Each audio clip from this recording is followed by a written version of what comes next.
We are back once again to do Brit and Jake Go to the Movies, episode 7. Man, I'm surprised we've gotten this far. Me too. But, yeah, I'm Britton. I'm Jacob. And today we are going to be discussing we're continuing our Spider-Man-a-thon, and we're going into what us Spider-Man fans call the Dark Age. Basically, we're going to be talking about Spider-Man 3 today. And, oh boy, all that fun stuff that comes with Spider-Man 3. Oh boy. Yeah. I've been thinking about this for most of the week, Jacob. Mm-hmm. I've been thinking, what are we going to say about this movie? Because, this film's kind of complicated now. I hated this when it first came out. And now I'm just not sure how to feel about it. Me too. I've always been mixed on it. Even when I first saw it, I was like, that was fun, but not quite as good as the first two. Even now, I'm like, I don't know what to think about this now. Yeah, exactly. I'm just like, there's a lot of stuff that I like in this movie, but there's a lot of dumb crap in this movie, too. It's like, Yeah. It's weird. It's a weird movie. It's a Sam Raimi movie. But sadly, what I can say is that it doesn't really compare to the first two movies, unfortunately. Yeah. We can both agree on that it doesn't live up to the first two in regards to, a narrative and just, being an overall, well-made movie. Yeah. And this is kind of weird, because I think this is our first kind of, not really negative, but this is our first, not positive review. Yeah. We're not, overwhelmingly positive about it, so. But there are things that I like in this movie, and I think there's things that Jacob likes as well. Oh, yeah. And we'll certainly talk about it. But basically, for Blurb Thoughts on this real quick, is, I just think this is a movie that just tried to do too much at one time, really. Yeah. I think that's the main problem with this movie. I mean, this could have been... Apparently they were actually considering making 2 movies out of this, which... Hoo boy. And, if I had... if I were running this whole thing... well, actually, I'll probably get more into that when we get to the end of this. But, it's just not, there's just a lot of shit going on in this movie. And they just can't keep up. It's kind of like True Detective Season 2.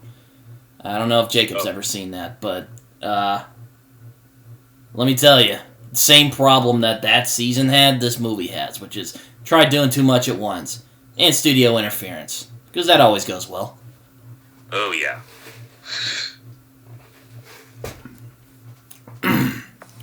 But yeah, this movie, it's one of those films, it's kind of like, it's almost good, but it's dragged down by a couple of things that are just really dumb. Yeah, underneath this messiness, there's a good movie somewhere. But yeah. As you said, it just tried to do too much.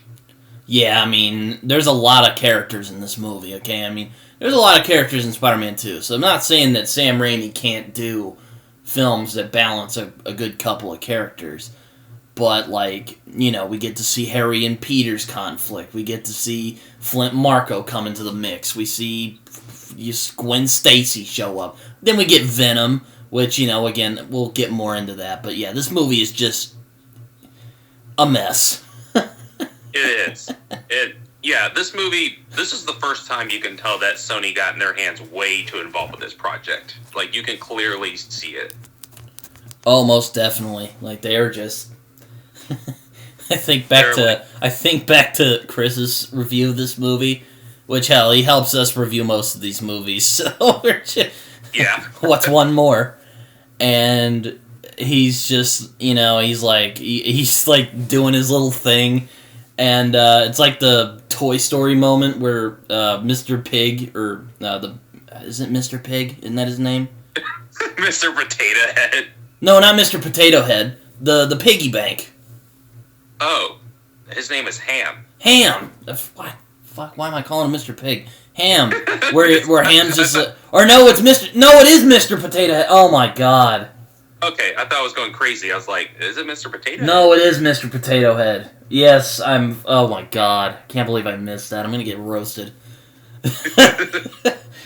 But it's where Mr. Potato Head with the eye patch is like, ooh, money, money, money.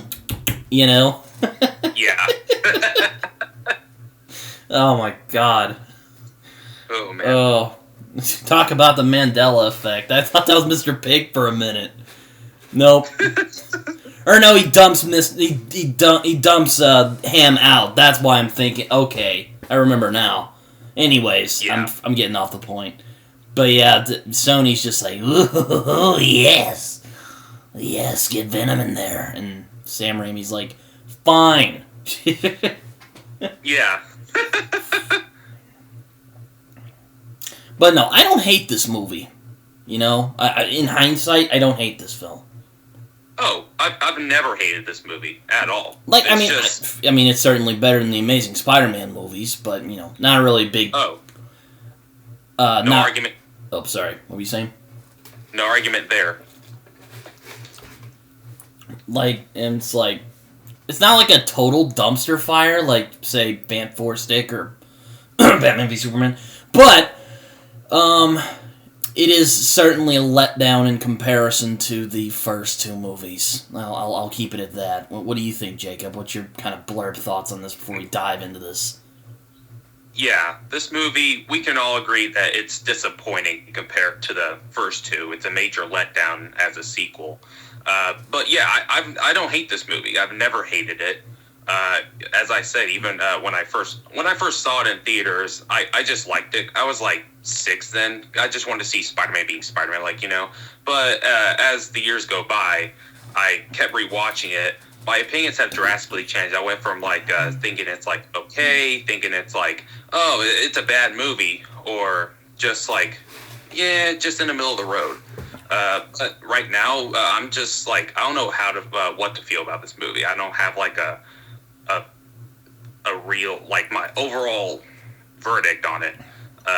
There's a lot of good moments in the movie. It definitely has its moments, but there are a lot of convoluted moments and stuff that doesn't make sense. So many plots, and the script is messy. And it couldn't just, it didn't balance out all like the characters, and it just didn't work as well as the first two. Yeah, I mean, one of my issues with it is it barely even acknowledges that the second movie happened. I mean, think about the first and second movie. They both are like a continuing story. Like they are, like Spider-Man 2 is informed by Spider-Man 1. Yeah. This movie just doesn't really reference that, except for like the Harry Peter conflict, and that's about it. Yeah, even that is kind of thrown away. Yeah, I mean, this is a lot of stuff in this movie that aren't handled well. Yeah, it's a scatterbrained mess. Exactly. But, oh my lord. This movie is just, I mean, you know, Sam Raimi even said he was reluctant to take Doctor Strange and the Multiverse of Madness after the clusterfuck this movie was. And, you know, It's like, you know, I'd be like, you know what, Sam Raimi, don't feel bad. You already made 2 great Spider-Man movies, okay? You don't need to feel bad about Spider-Man 3. Yeah, plus it wasn't your fault. It was just Sony getting their hands way too involved with this. Studio interference, you said. But yeah, so I guess our blurb thoughts is that, man, this is a movie we can't put our finger on. Oh, yeah. It's kind of like when I saw Malcolm and Marie earlier this year. I just could not make my mind up on what I thought of it. Yeah, me either. Then I went back and rewatched it, and I just think it's a pretentious, exhausting movie. Yeah. Exhausting is the word to put it. Yeah, Spider-Man 3 is also very exhausting as well in some ways. Oh, yeah. Definitely. So I guess we'll dive into this because oh my lord, this movie's. You know what? I'm actually kind of anticipating talking about this movie because there is a lot of fun stuff in this movie. I'm not saying like this movie's a complete dumpster fire. like I said earlier. Oh, yeah. It's not a Batman and Robin or a Batman v Superman or a Fan-4 or Green Lantern. It's just disappointing, as I said, compared to the first two. And a mess. I mean, yeah. But it has... basically. But yeah, so let's dive into this. So, Spider-Man 3, basically, sometime after Spider-Man 2, it's never really explained how long it's been, but, our boy Peter Parker is actually doing pretty well. He's gaining some love as Spider-Man, and, he's just getting around. He's just doing the rounds as Spider-Man. He's starting to get... He's more at peace with himself than he was in Spider-Man 2, which I think isn't a bad thing. But, or at least he's more at peace with the Spider-Man persona anyway. Mm-hmm. Yeah, he's just sort of, he's living a life. Everything's going good for him right now. Yeah, I mean, he's still broke as shit, and Mr. Ditkovich, harasses him for money still. But aside from that, he's doing pretty good. Yeah. He's getting the photos for our boy J.J. Jameson, which I gotta say, most of his scenes in this movie are pretty great. Oh, 100%. Which I'm sure we'll get to in a little bit.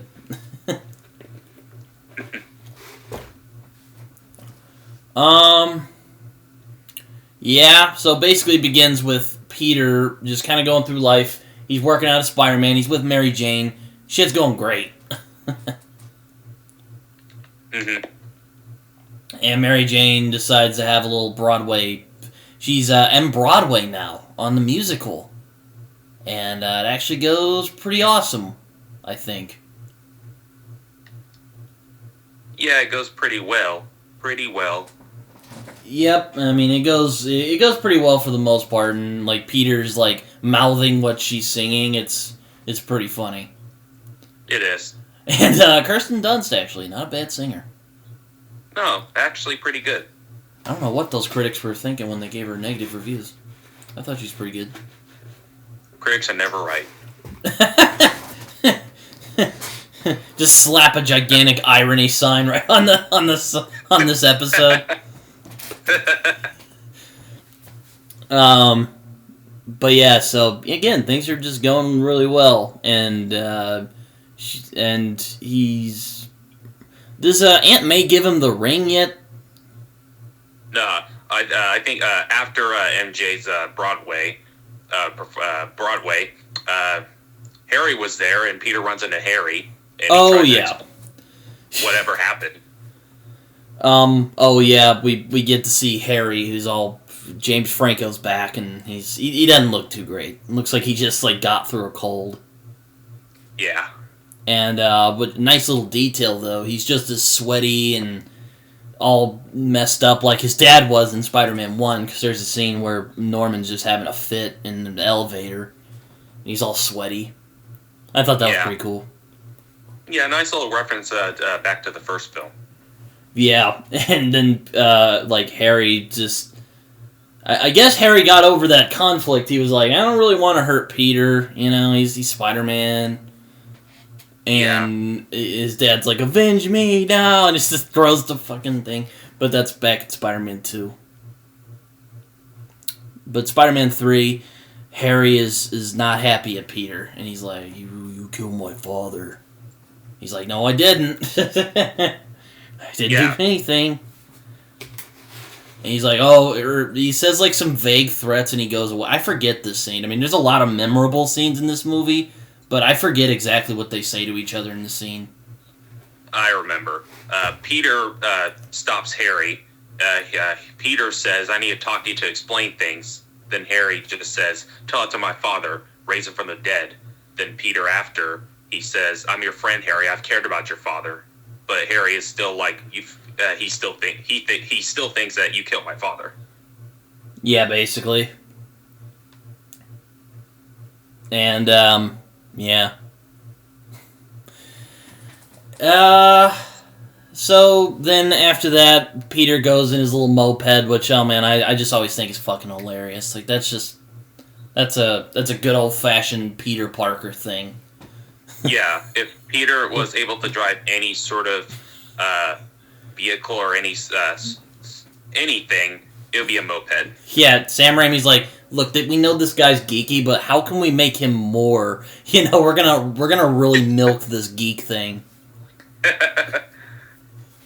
So we're gonna give him a moped. Fuck it, Yeah. And Peter's like, okay, fine. So he goes home, and and our boy Peter ends up seeing Aunt May, who just who's not been doing great, but she's fine considerably. She's been kind of living on her. She's been kind of living on her own in an apartment, so that kind of sucks. Mm-hmm. And Aunt May's happy to see Peter, and they talk for a little bit. And I love Rosemary Harris as not Spider-Man, as Aunt May. Oh yeah, she's great. She's great in the movies. I love her as Aunt May. Yeah, I mean, you've said this before. She just has that warm feeling to her, like a grandma should. Yeah. And she and Peter have a conversation, and Peter's kind of just checking up on her, and he ends up saying that he's considering marrying Mary Jane, which our boy, oh boy, he's considering marrying Mary Jane. Oh boy. Which, And Aunt May's like, oh, how delightful, and she ends up giving him a story. This very, very, and it's actually a very touching scene. She talks to him about how she met Ben for the first time. And when he proposed to her for the first time, and she ends up giving him the ring that she had from Uncle Ben. Yes. So the movie's actually starting out on a pretty good note. Yeah, not gonna lie, I really enjoyed the first 30 minutes of this. Yep, it's pretty good for the most part. So then after that, I think this is where we meet Flint Marko. Oh no. We get to a scene where Harry's in the machine where he gets his Goblin enhanced powers. Oh yes. Harry is exposing himself to the Goblin gas now. He seems to be taking it a lot better than his dad did, because yeah. I guess he just has a stronger will than Norman, because Norman just had his stuff. Oh, Spider-Man. Oh, man. But yeah, Harry just gets out and he looks all pissed off. He's gonna kill a spider today. Yeah, he looks like the Terminator just walking out. Yeah, he kind of does. Yeah, he's in his underpants though. Yeah, he's not fully nude. So this is a PG-13 movie after all. Yeah. No, but I think it's funny. He's just wearing underpants like ones I wear. Anyway. So after that, we see Peter and Mary Jane. They're hanging out at Central Park, and they're laying on one of Peter's webs, and they're just chilling, and they're having a good time. Yeah, just looking up at the stars, and yeah, just doing whatever good old couples do, except one of them has Spidey powers. Yes, they do. And she just, talking for a bit, and Peter considers giving her the ring, but decides not to. But decides to just enjoy the moment without the whole, hey, you want to get married thing. You're like, hey, marry me. Yeah. Because that would certainly be a bit awkward. She'd be like, or not awkward, but, it'd certainly be a very big moment. Be sure. Yeah. For sure. They then suck face for a little bit, and while that's going on, a meteor comes down and lands. we get to we introduced to the symbiote. Yes. Which I'm not gonna lie. I actually like how they depict the symbiote in this. Me too. Like, me too. I'll admit, like, some of my lesser favorite parts was the Venom stuff, but I like that it's just kind of gooey. Kind of, it's kind of gross. I like that. Even when I was younger and I saw it, I was like, that's exactly how I wanted it to look like, because the first time I was introduced to Venom and the symbiote was in the 90s Spider-Man cartoon. And seeing Spider-Man 3, I was actually kind of excited. Yeah. Yeah, Spider-Man 3. It's a bit more comic accurate, because Eddie Brock in that series is just this bulked up guy. Yeah. But I think what this movie nails is that it's not Eddie Brock that's dangerous. It's the symbiote that's dangerous. Yes. But again, we'll get to that later. But yeah, the symbiote comes down, and again, I kind of like how it looks, Despite the fact I still think that the symbiote stuff was some of the lesser parts of this movie. I like how Raimi depicted it, Yeah, me too. He looks very wet, like it should be. Yeah, it does. It looks gooey. Yeah, slimy. Yeah. Oh, man.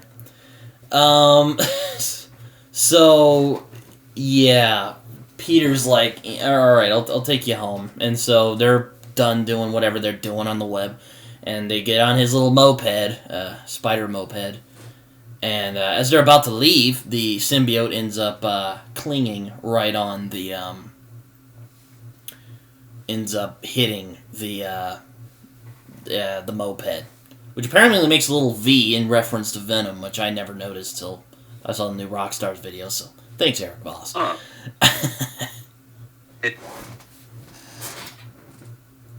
I also like the foreboding with the Venom as well. Me too. Yeah, again, there's a lot of things I like in this movie, but it's like torn down, Yeah. It's really weird. This is a weird movie. Very, very weird. Yeah. So, Peter is just living the good life, man. And he drops Mary Jane off at where she's at. And then he's driving home to the Ditkovich apartment. And right as he's doing that, our boy, Harry Osborn, just swoops in on him. And then we get to the new Goblin Spider-Man fight, Part 1. And, you know what? I'll let Jacob, or not like, what do you think of this, Jacob, before I say anything? This entire fight scene, I have a lot to say. I've never been a fan of the new Goblin, just even like the design. I don't know. It doesn't scream Goblin to me. I'm not saying he needs to look exactly like how Willem Dafoe's Goblin looked, but make it something unique. It just feels like he looks like a snowboarder, even with his glider. And even the fight scene, it took me out of the scene because of the CGI done with Peter. It's really noticeable. Not even just that scene, but other scenes, which we'll get into. But this scene, even when I was younger, I was like, this doesn't look right. Yeah, I was about to say, this fight scene, there are things I like. Like, the tension in that fight scene is really good. I agree. Like when he drops the ring, that's really well done, intense moment. I agree. But it's the CG, man, and the CG just doesn't look that great. And I'm not just saying just in comparison to today. I'm saying this in comparison to the first two movies, which did a pretty good job at, combining CG and practical effects to make it work. This movie, I mean, this scene just, there's, obvious green screen, and it just looks bad. Oh, yes, the green screen. Oh, my God. When Chris pointed it out, I was like, thank you. I thought I was the only one. It is so noticeably bad, the green screen. Yeah, I mean, it's just were they just being lazy, or did they just, not have much time to do it? I don't know what happened there. But yeah, it was like, what? It just didn't look that. It looked pretty good up till about the scene when Harry's chasing Peter in the alleyway. Because till then it was fine. It didn't look bad. Yeah, it was passable. But then then when he got to the chase scene in the alleyway, it looked bad. Like, yeah, just it's so noticeable. It wasn't even like, it was just so noticeable. Oh man, like, it was so amateurish too. It was bad. It's bad looking. Yeah. I don't know whose fault that is. I'm not gonna like cast blame on anyone just yet, but whew. Yeah, that whole scene. There, as you said, there are definitely some like good intense moments, like Peter trying to get the ring. Like that was a intense moment in the scene, but overall, I just find it underwhelming with the CGI done with Peter mostly, and the noticeable green screen. It just took me out of the scene. Yeah, exactly. I mean, there's a scene where he's like crawling up the wall. It just looks weird. I just don't. This is that one part where he's crawling up that wall that Harry pulls off. Like, that just looks weird. I don't like that. Then the green screen chase through the alley. It looks so bad. Not like it doesn't. Again, it's not an awful fight. Like, there's some good stuff in there. Like, oh yeah, like, you know, when he pulls Harry, like when Harry like first ambushes him and then throws him into that wall, and he says, "You knew it was coming, Pete." And then Peter tries to explain to him what actually happened, but Harry's not really interested in hearing it. Yeah.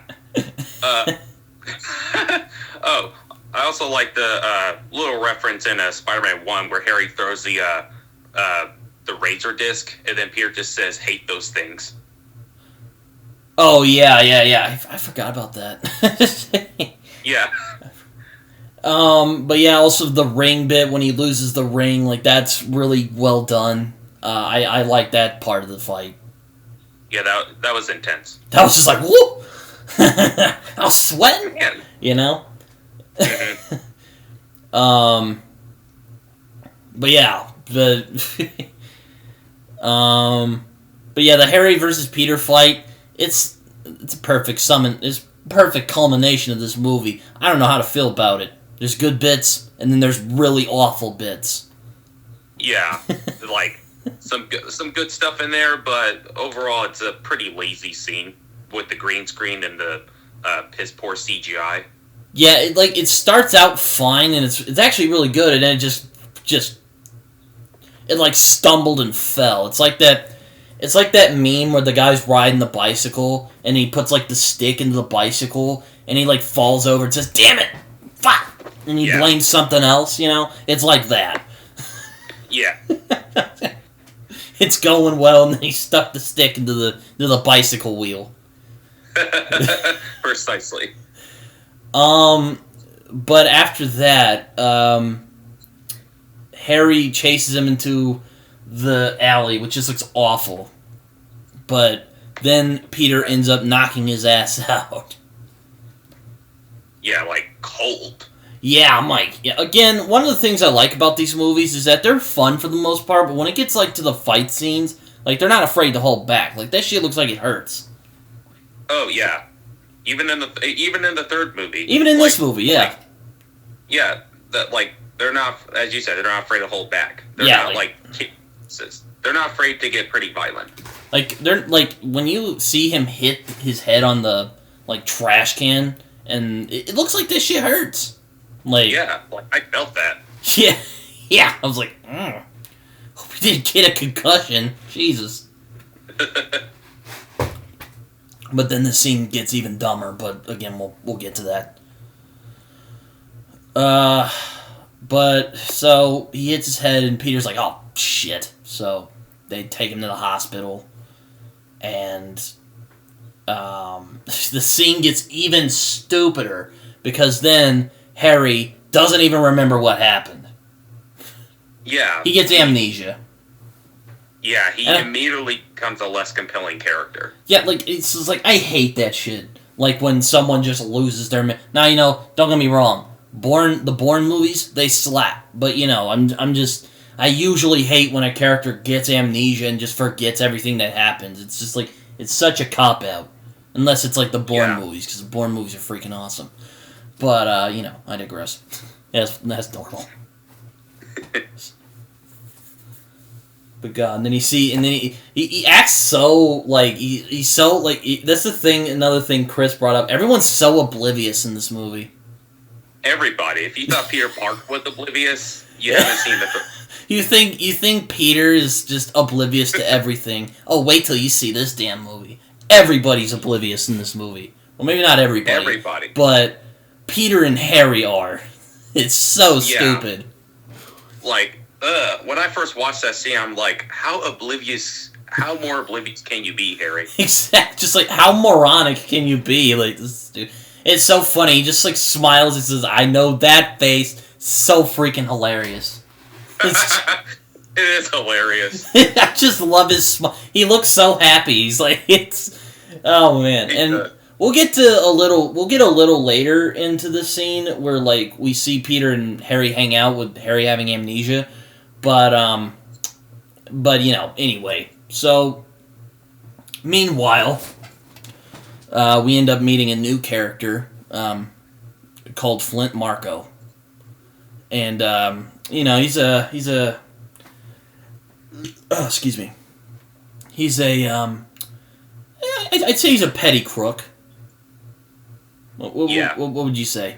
Would you agree with that? Yeah, I would agree with that. Not like a known criminal, not like, oh, most wanted. Just like, as you said, petty criminal. Yeah, I mean, he did go to jail, but he escaped from jail somehow. He later becomes Sandman. But, I gotta admit, the Sandman stuff is probably my favorite part of this movie. Oh yeah, they're my favorite parts of the movie. His whole arc in the movie, I really like it. It's like, I wouldn't even call him a villain. Like, I would compare him to Michael Keaton as Vulture in Spider-Man: Homecoming. Like, Sandman is just like trying to get some money to get his daughter the help that she needs because she's sick and she's dying. I love the Sandman stuff, and Thomas Haden Church, perfect casting. Like, he's great in the movie. He's so good in the movie. He almost effortlessly makes this character sympathetic. Like, you immediately feel bad for this guy. Oh yeah, immediately. I mean, he's not evil. Like, I wouldn't say he's a good guy or anything, but he's just complicated. Yeah, complicated. Even what he said in the movie. He says, "I'm not a bad person. I just have bad luck." Yeah, exactly. That's about it. And I'll touch on that later again. Like, it's just like it's my theory on what I think Spider-Man 3 should have been, but I'll wait till the end of this to talk about that.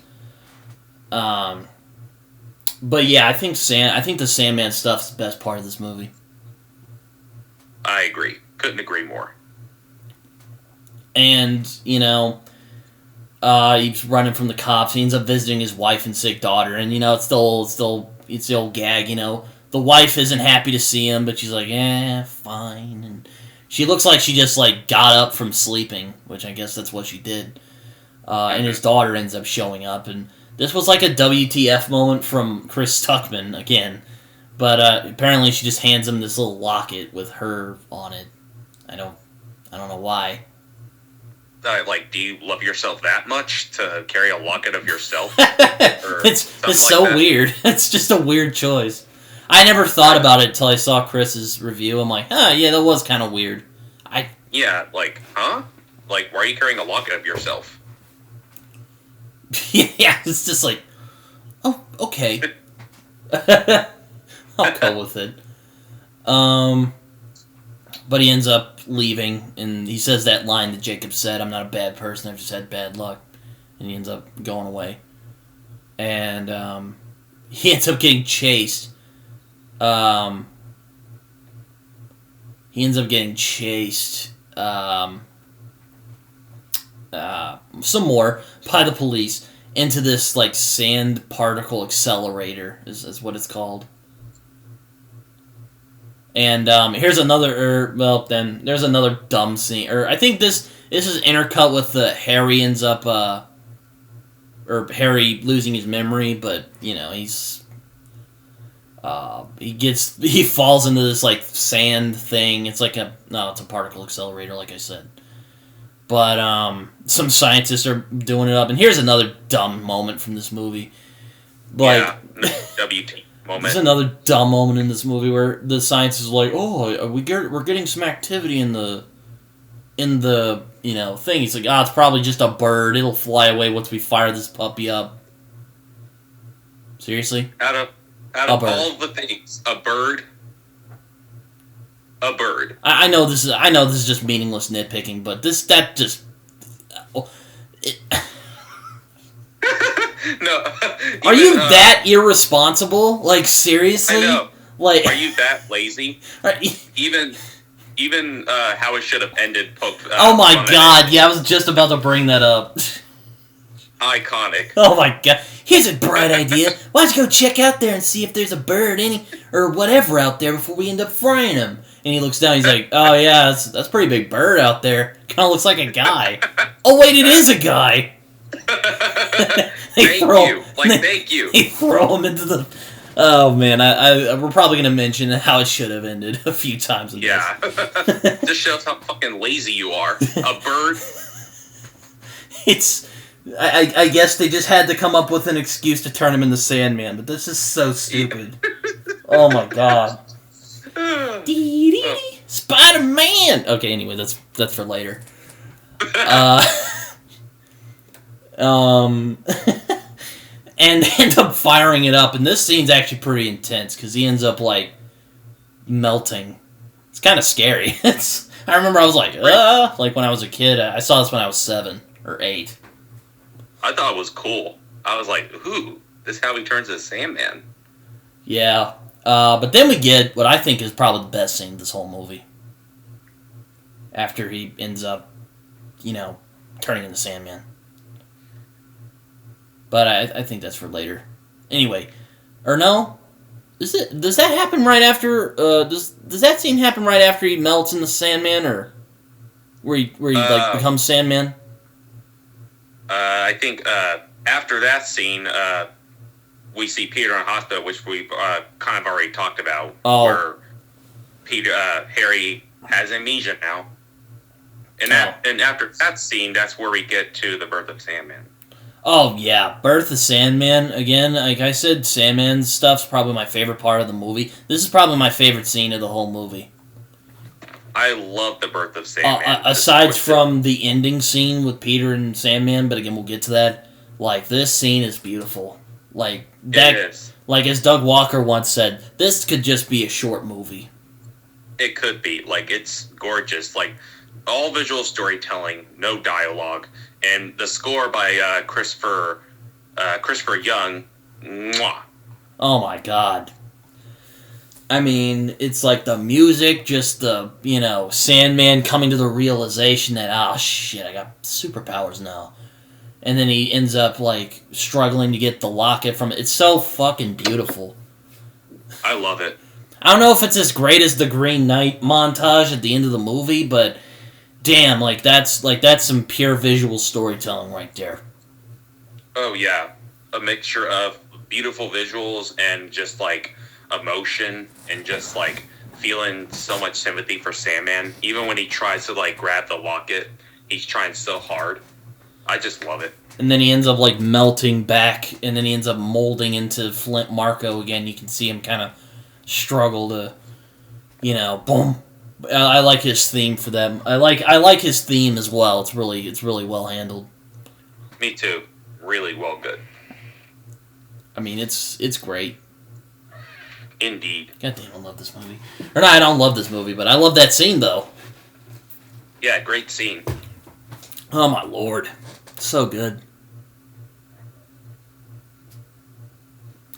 Oh yeah, I think we even get I forgot to mention this earlier, but I think we even get a scene of Peter in college just hanging out, and some guys are like shining a light on him.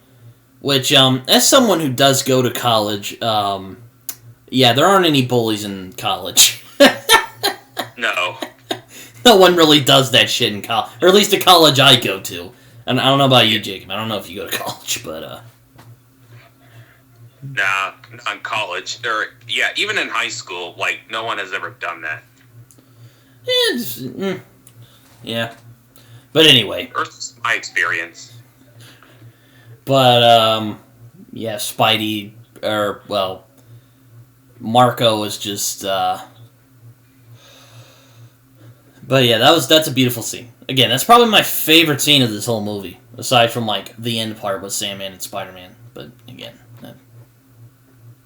Oh yeah, the birth of Sandman is one of the best scenes I've seen in a Spider-Man movie. Oh my god, so good. I can't wait to see him in No Way Home, which I hope we can talk about No Way Home a little bit once we're done talking about this movie, because the new trailer came out.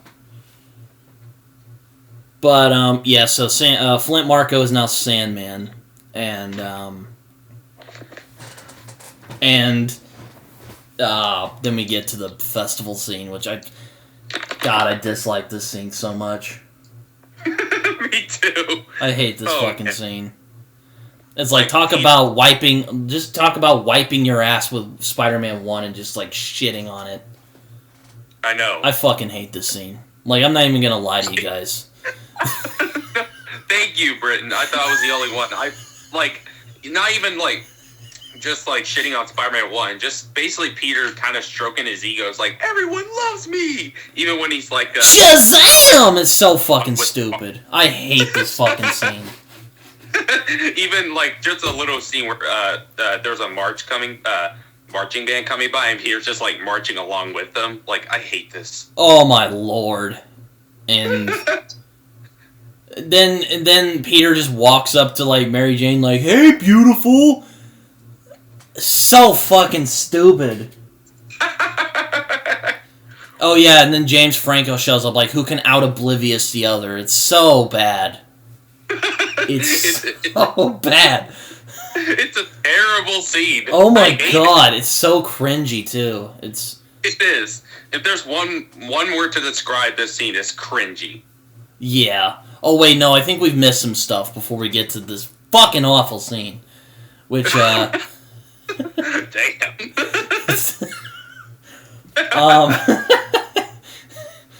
I think I've unleashed my rage on this movie. I do remember he does save Gwen Stacy in this scene, which that is a really great scene. Oh yeah. That's another great scene in this movie, when he saves Gwen Stacy. Yeah, the crane scene I love. And, but there's a couple scenes, so before we get to the festival scene, and before I start ranting about that, let's go over some other scenes. So, Harry returns home with Peter, and they play with this basketball they used to play with back in the day. You know what? Despite the fact these two are acting like oblivious morons, I actually like this scene. It's nice seeing Peter and Harry be friends again. Yeah, it's nice seeing them just, like just being good old friends like they used to be. Yeah. Even though they are oblivious in, like, the most annoying way possible. It's a nice little... Yeah, I mean, it's a lot of... I know people give a hard time for this movie because of that dumb amnesia part of the movie. But I do like this part where they're playing basketball. And, again, it's just nice seeing that they're friends again. Yeah, it's just a nice little scene. Yeah. And then Harry, like, catches the...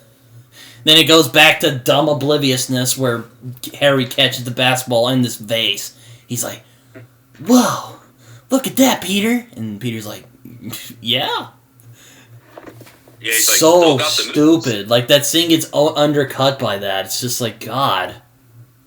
Like, Jesus Christ, guys. It's like every time I like this movie, every time I, like, start liking this movie, they'll just, like, put something in that's so stupid.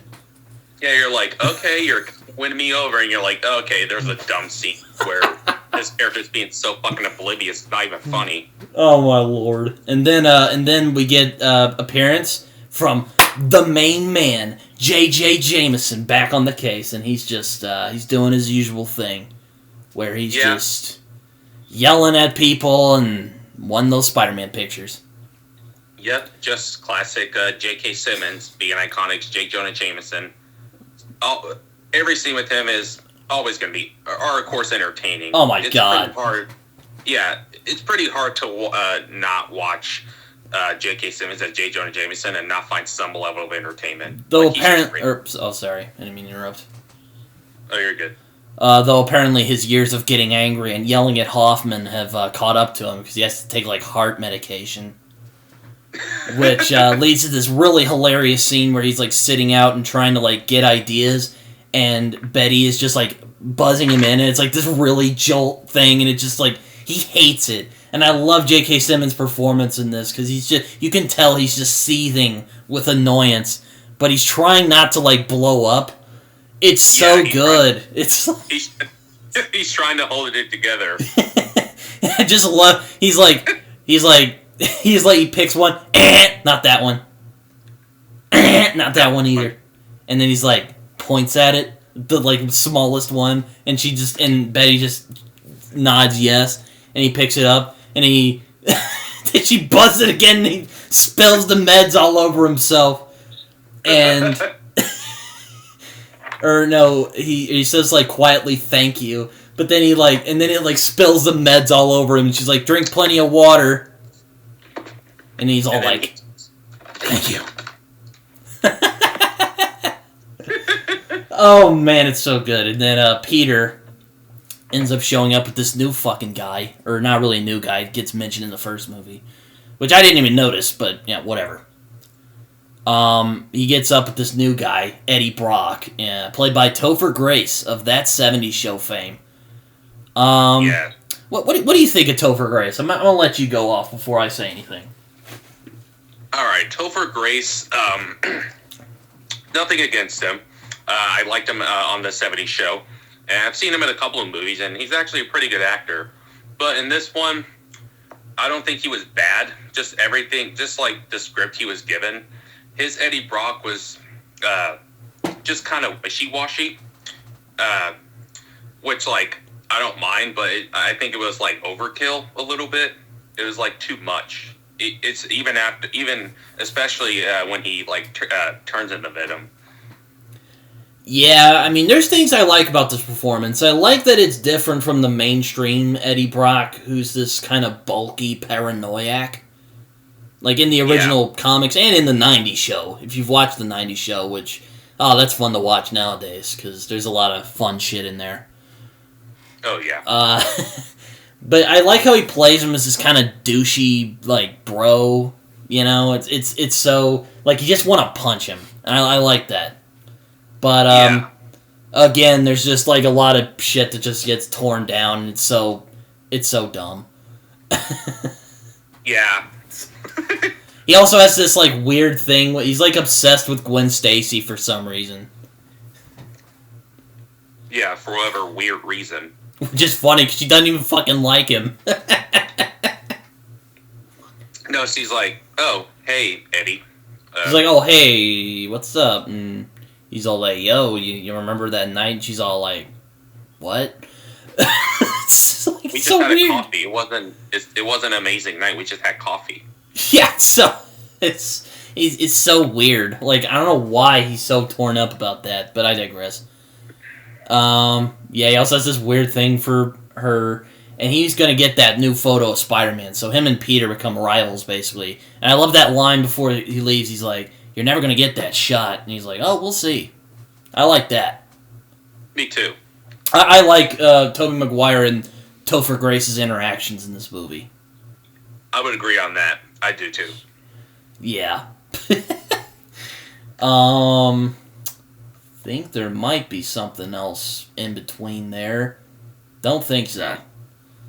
Or no.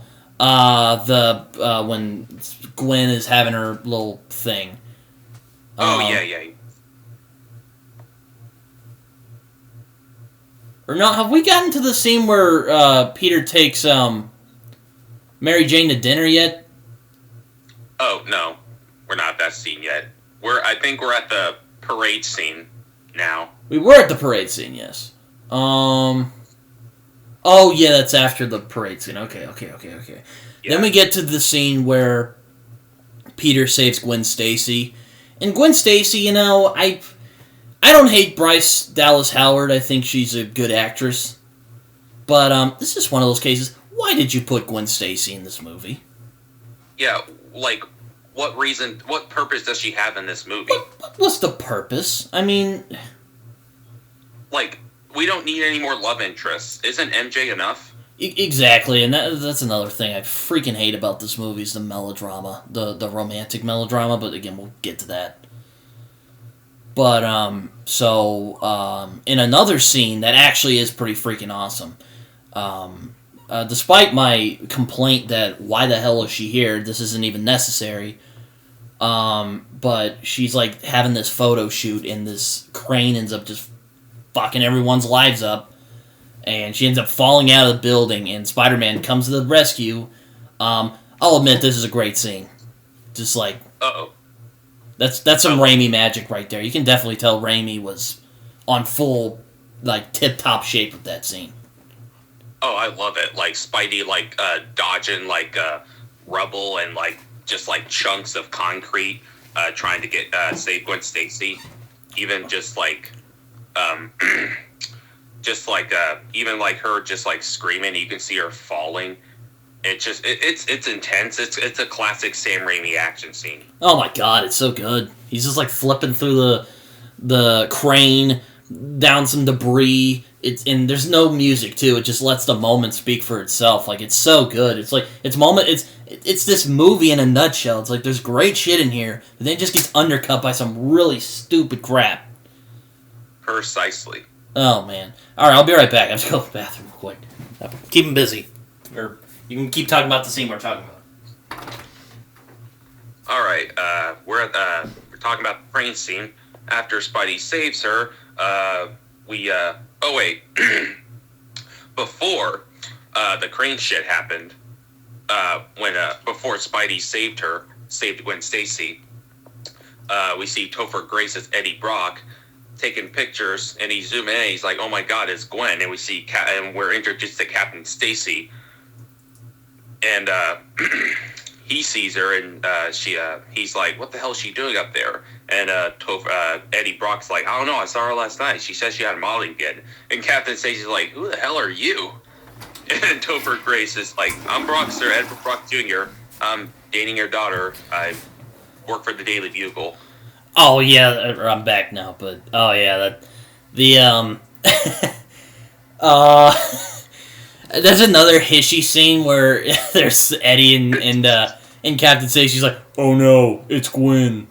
What is she doing up there?" And then Stan Lee just shows up. He's like, "He's trying not to fall to her death, you idiots." It's oh man.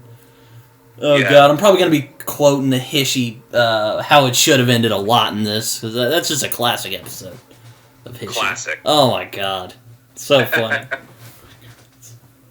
Oh man, it's like, and it's so weird. It's like, how do you know her? Like, who are you? Oh man, so funny. It's hilarious. It's like, oh Lord. It's now every time I see that scene, I think of the hishy scene. That should have been Stan Lee's cameo. Oh yeah, that should have been. That would have been freaking hilarious.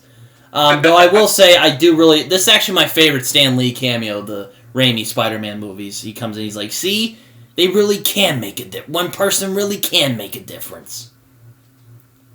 I agree. Yeah. This is my favorite cameo in the Spider-Man trilogy too. Because in the last two, they were very brief. I mean, you saw him, but he didn't have like a big like cameo scene, not like a memorable. But this one, it's memorable. Classic Stan Lee.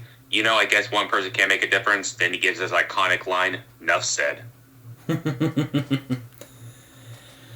But yeah, they end up saving. He ends up saving Gwen, and he's like, "Oh," and she's like, "Oh, thank you." And, you know, she's so gushed over Spider-Man, which, you know, I need to get those Spider-Man powers. Like, there's this great scene in Spectacular Spider-Man where Peter saves, like, Liz Allen and Gwen Stacy, and he just says in his inner monologue, "A guy could get used to this." And I'm like, oh, yeah, boy, I feel that.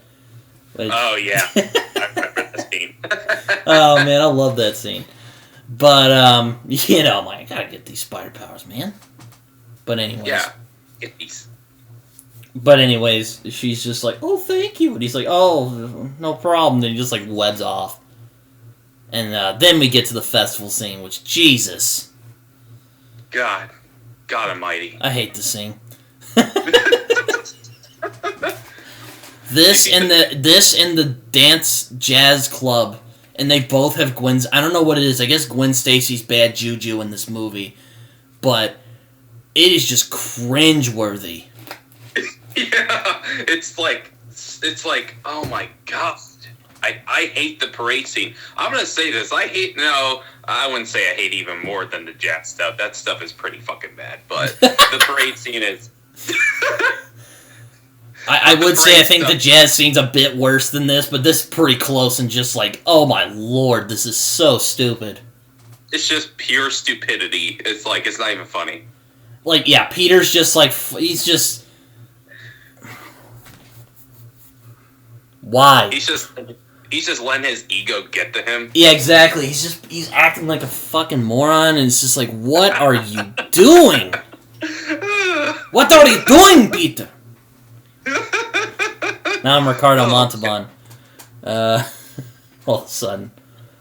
But my god, this scene is just painful to watch. It's just like, Peter's just like, hey, you know what? We should be feeling happy. I don't feel happy in this scene. No, I just feel uncomfortable. Yeah, I'm just like suffering through this scene until we get to something good. Let's see another action scene. Yeah, then Peter just he tries to photograph Mary Jane, and he's like, "Hey, beautiful!" He's acting so oblivious, just like, I want to fucking throw a rotten tomato at him. Just like, I know. Just like, even the stuff he says to MJ, like it's well intentioned, but you still want to throw something at him, like, yeah, like he shows like zero, like he doesn't really give a shit about like what's going on with her. He's not concerned about her. He's just like, hey, I'm gonna be swinging it from over there. Don't worry about that. We're gonna have a laugh about it. Don't worry. You enjoy my parade, all right? Oh my lord, it's like he's so oblivious in this movie to the point where he almost becomes an unlikable character. Like, yeah, just like yeah, I agree. Like, he's just so oblivious in this movie. Oh my god, he was oblivious in the last two, but it wasn't like in your face and not like. It wasn't as like frustrating as it is in this movie. Yes, it was kind of funny. Yeah, it was kind of adorable in a Peter Parker way, but in this one, it's just frustrating, as you said. That's just... And then he dresses up as Spider-Man, and all the kids are just, like, flipping out, and he's like, slapping all their hands, and it's just like... And then he gets on the thing, and he says Shazam! It's just... Oh, my God. God damn. Even before, he was on the roof, and he's like, they love me! They fucking love me! Oh, yeah, it's just like, yeah, talk about wiping the first one's ass. It's like, Jesus. Wiping your ass with the first movie, my God. Dude, shut the fuck up. Then he ropes down and does the upside down kiss with fucking Gwen Stacy, and you're just like, oh my God. You fucking moron. And, of course, Mary Jane in this, I gotta give it to Kirsten Dunst. She's acting like, she's basically the audience surrogate in this movie. Oh, yeah. For sure. She's like, really I hate you. I don't hate you, but I love you, but you're angering me right now.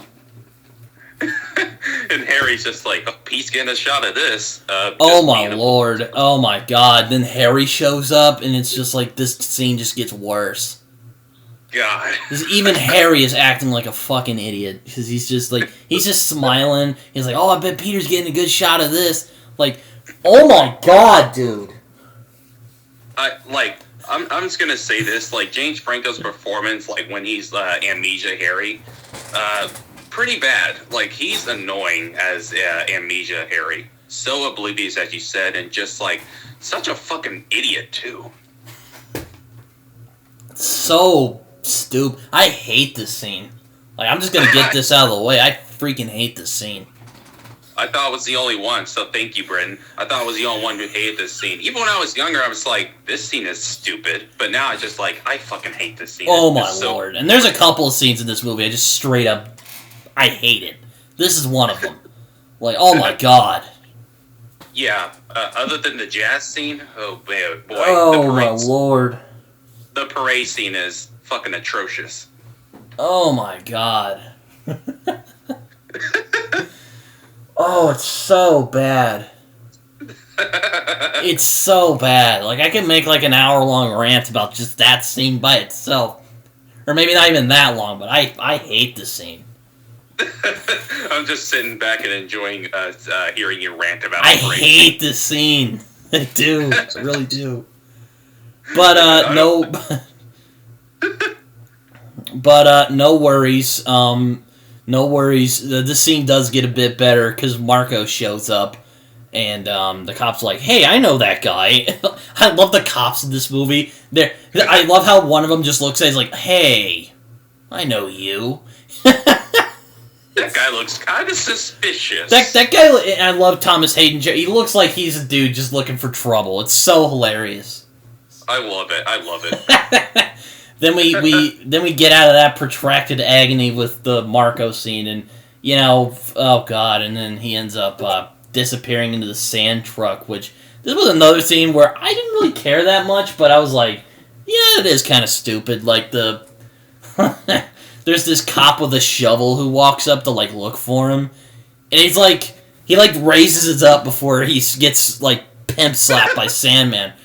And, I also wonder, what was he going to do with that? Like, are you gonna fucking, kill him to death? Brutally with a shovel? Are you gonna decapitate him? What are you doing? Yeah, Jesus, is that how you use a shovel? Jesus, dude. Which I know, again, that's another just superficial nitpick, but that's just weird. I don't know why. It's just choices in that where you're like, huh? Yeah, another WTF moment. Yeah. But then Sandman comes out, and Sandman's stuff actually looks pretty good in this movie. Like, when he actually, becomes Sandman, and he's, slapping people around. I love it. Oh, yeah, it looks pretty good. Yeah, for the most part. The CGI done with it. I love it. And Spider-Man ends up coming in, and then I love how he makes this big fist with his sand and just pummels him to the ground. He kicks his legs out from under him, and then he punches through him. Really creative fight scene.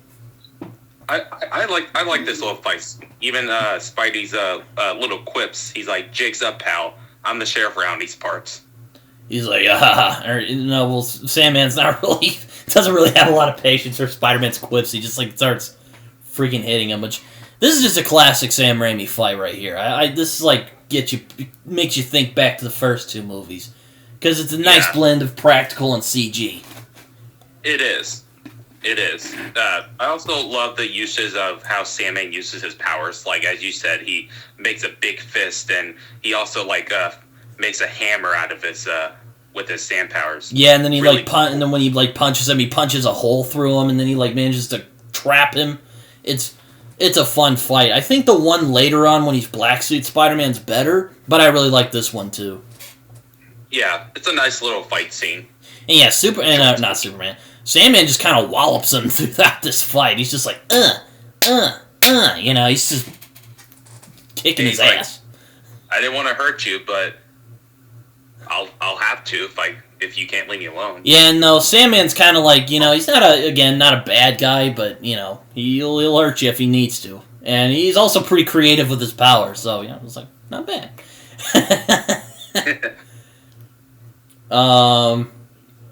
But then after that, there's this really hilarious scene where we get another.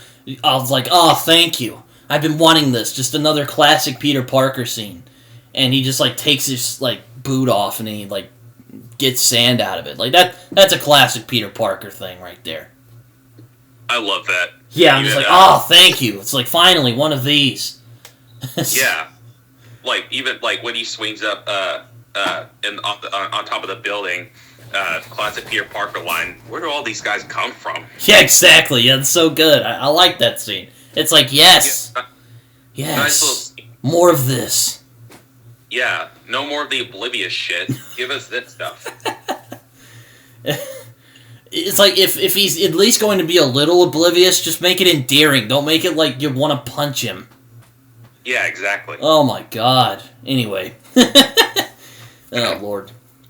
So, after that, Peter and Aunt May's like, hey, Peter, we just got a call about Uncle Ben, your Uncle Ben. And he's like, oh, really? So he ends up going to the police station, and he ends up meeting Gwen Stacy's dad, George Stacy, played by James Whitmore. And, you know, I'm kind of sad he didn't get, like, much to do in this movie, because he's not a bad actor at all. Like, L.A. Confidential, he's great in that movie. He is great. Just like, yeah, but he's not given much to do. Yeah, he just kind of was like, oh, look, it's Gwen. And then he's like, what the hell, when he sees Eddie, and then he tells Peter and Aunt May that turns out Flint Marko actually killed Uncle Ben. The other guy was just his accomplice. So, which of course Peter just has a freak out moment, which, you know,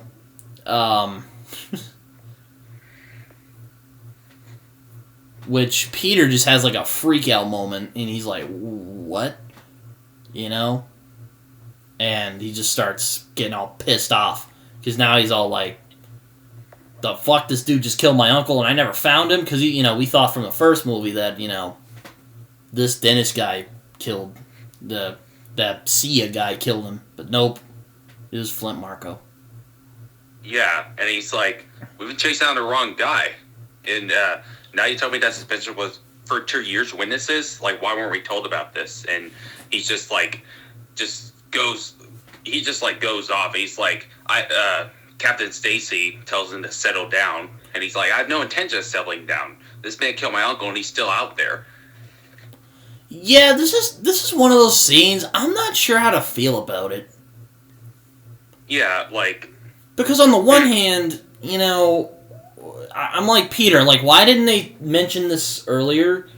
But at the same time, I think we do get one of the best scenes of the movie from this, so that's true. I can kind of forgive. I don't know. That was just a weird choice, in my opinion.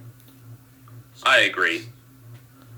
But, you know, I do think that when we get to that part later, I do think he does create one of the best scenes of this movie. But yeah. Yeah, Peter's just like, oh yeah, the symbiote's been fucking around, but anyway. Peter's all mad, and he's like checking his police thing, and he's just,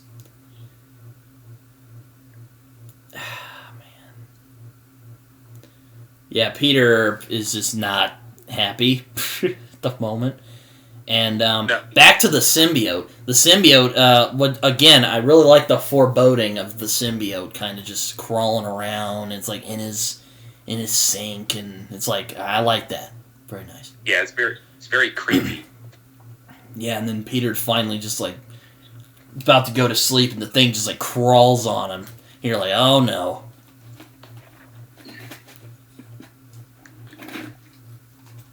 And then Peter just Peter ends up getting sucked into the symbiote. And then he passes out, and then suddenly he's on top of a building. Except nowhere. Like, where the hell am I? Yeah, I know. It's like, what? How did... What? But, what? Then we see the birth of Bully Maguire. Oh, yes. in his beautiful glory. Oh, my lord. Yeah, and Spider-Man's all like, oh, yeah, this feels good. He's like, it's so weird how he says that. But he starts swinging around, and he's feeling great. Like, this, apparently the symbiote makes you more powerful. Mm-hmm. And now his suit is black, so it's like, oh, dear boy. Oh, boy.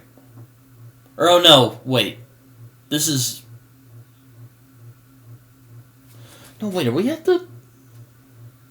No, never mind. You know, he starts swinging around in his black suit, and he's, like, feeling great, and then he gets, like, on top of this building, and he takes his mask off, and he's all like, this is something else. another WTF moment. Like Chris has said like he never once questions it. He just accepts it. Like you're not going to question like why is my suit black now? How did I end up on the top of this building? Top of this building, yeah. Get this damn thing off. But anyways, so now he's Black Suit Spider-Man, aka Bully Maguire. But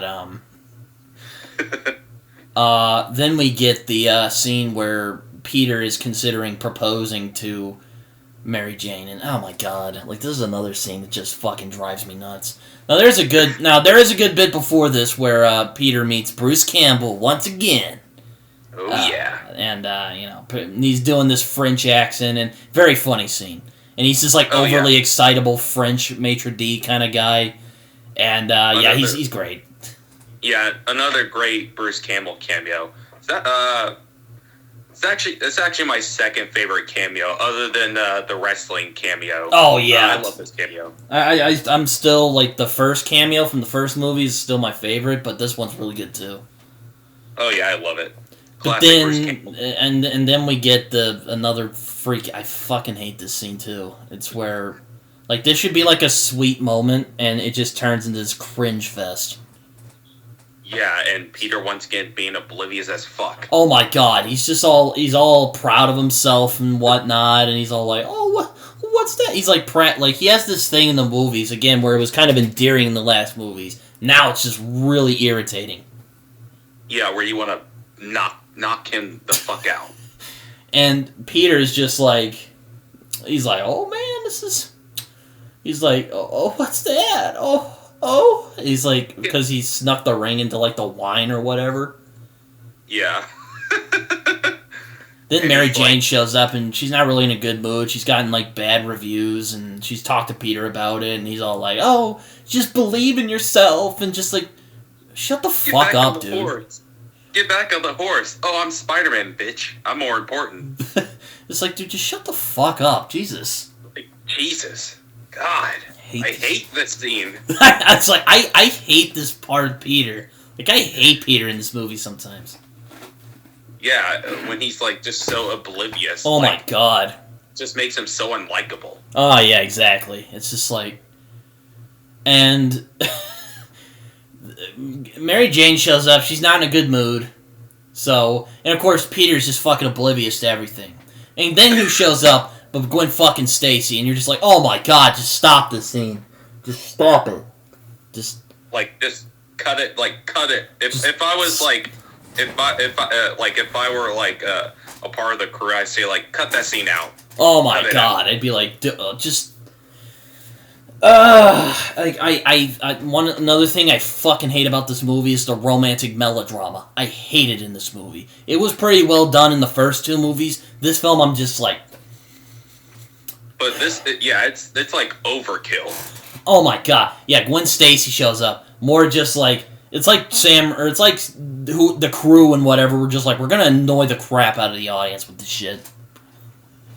Yeah, like, having a nice dinner with my girl MJ, and ooh, Gwen Stacy, the woman who I gave her an upside down kiss to. And of course, MJ starts flipping the fuck out, and Peter's trying to calm her ass down. And I'm just, that's another just head-shaking moment. Like, oh my god, just end this scene already, please. Just end it.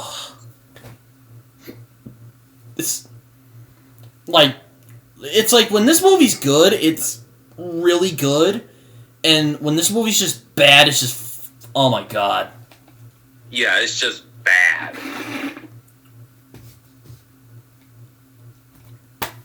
It's...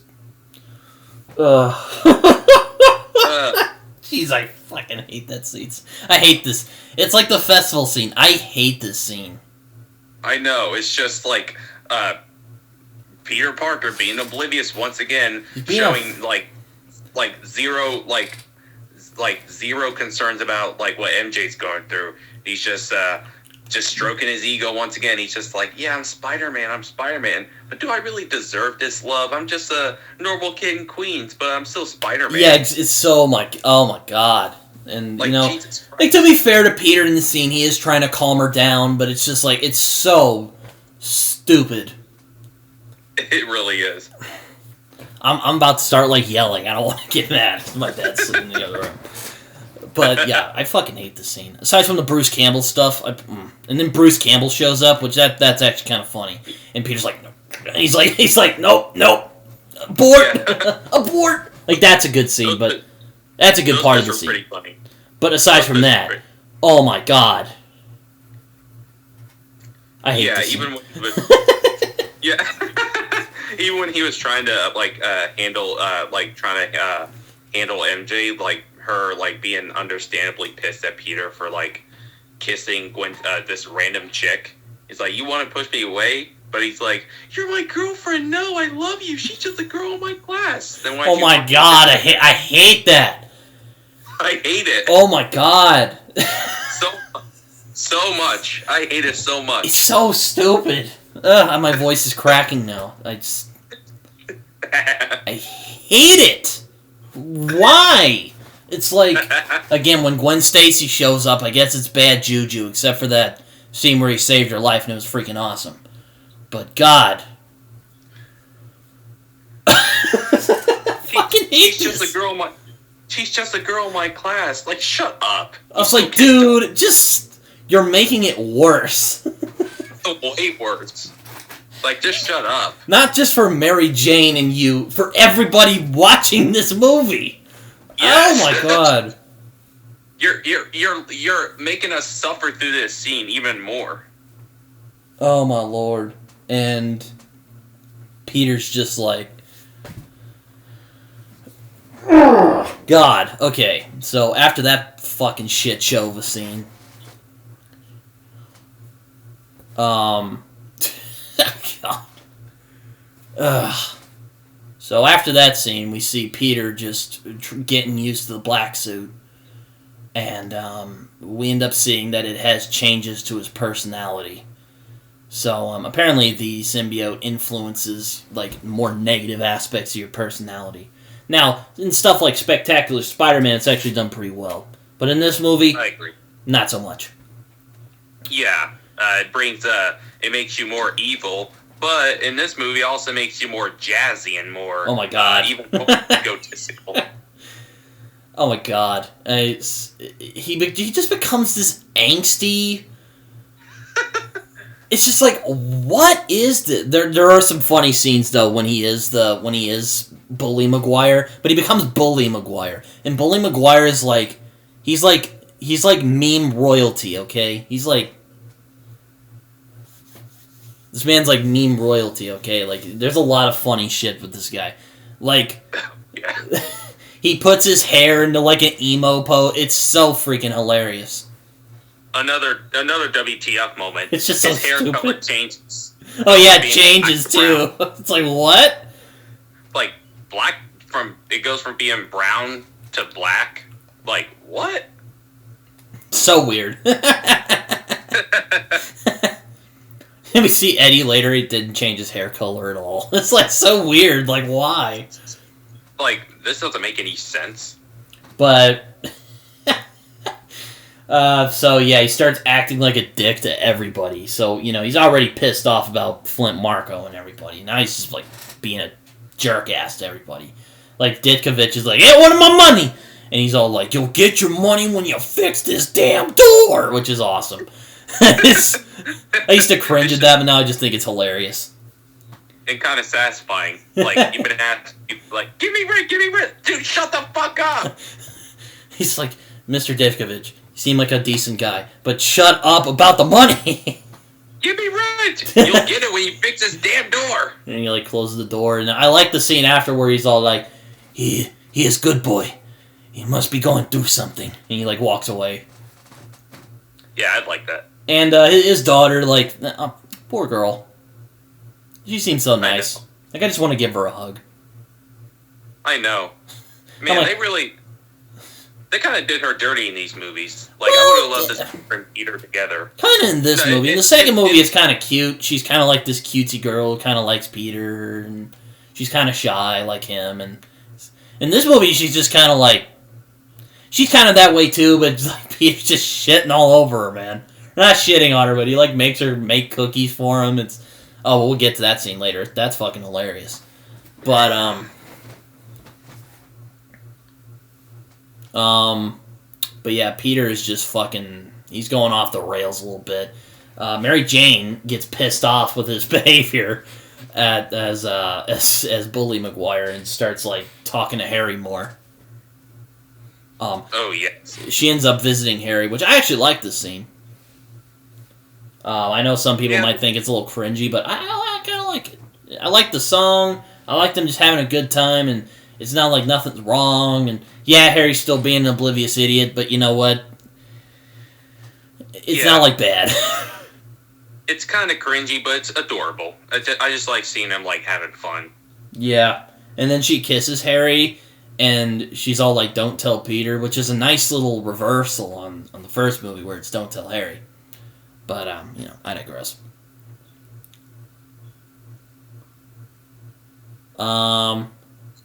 But yeah, and then when Harry kisses Mary Jane, he ends up starting to get like, uh-oh, he might become new Goblin again. He starts like seeing his dad, and he's like, "You've taken your eye off the ball. We must attack his heart." Anyways, so Spidey is now Black Suit Spidey, and Black Suit Spidey is he's just an angstier, meaner version of Peter. Yeah, just pretty much. Oh god, like there's some scenes in this that are pretty funny, but again, we get to Black Suit Spider-Man, and he gets a lead on Flint Marcos. He's like, I'm gonna go put some dirt in your eye. So he goes to, or no, that's later. But he like pulls open the sewer opening with his bare hands, and then Eddie Brock shows up, and he's all like, and I kind of like I said, I used to be really hard on Topher Grace, but now I kind of like his performances. Eddie Brock is kind of this douchey asshole.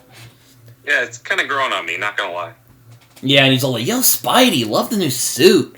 Yeah, and then Peter I love this scene where he just like swipes it, breaks his camera, and is just like, "See you, chump." Just jumps in. It's so good. I love it. I love that scene. Me too. And then Eddie just like looks down. He's like, "What the hell?" And then he just takes his camera out and just starts like taking photos, and you can see a little glimmer in his eye, like he's got some bad thoughts going on.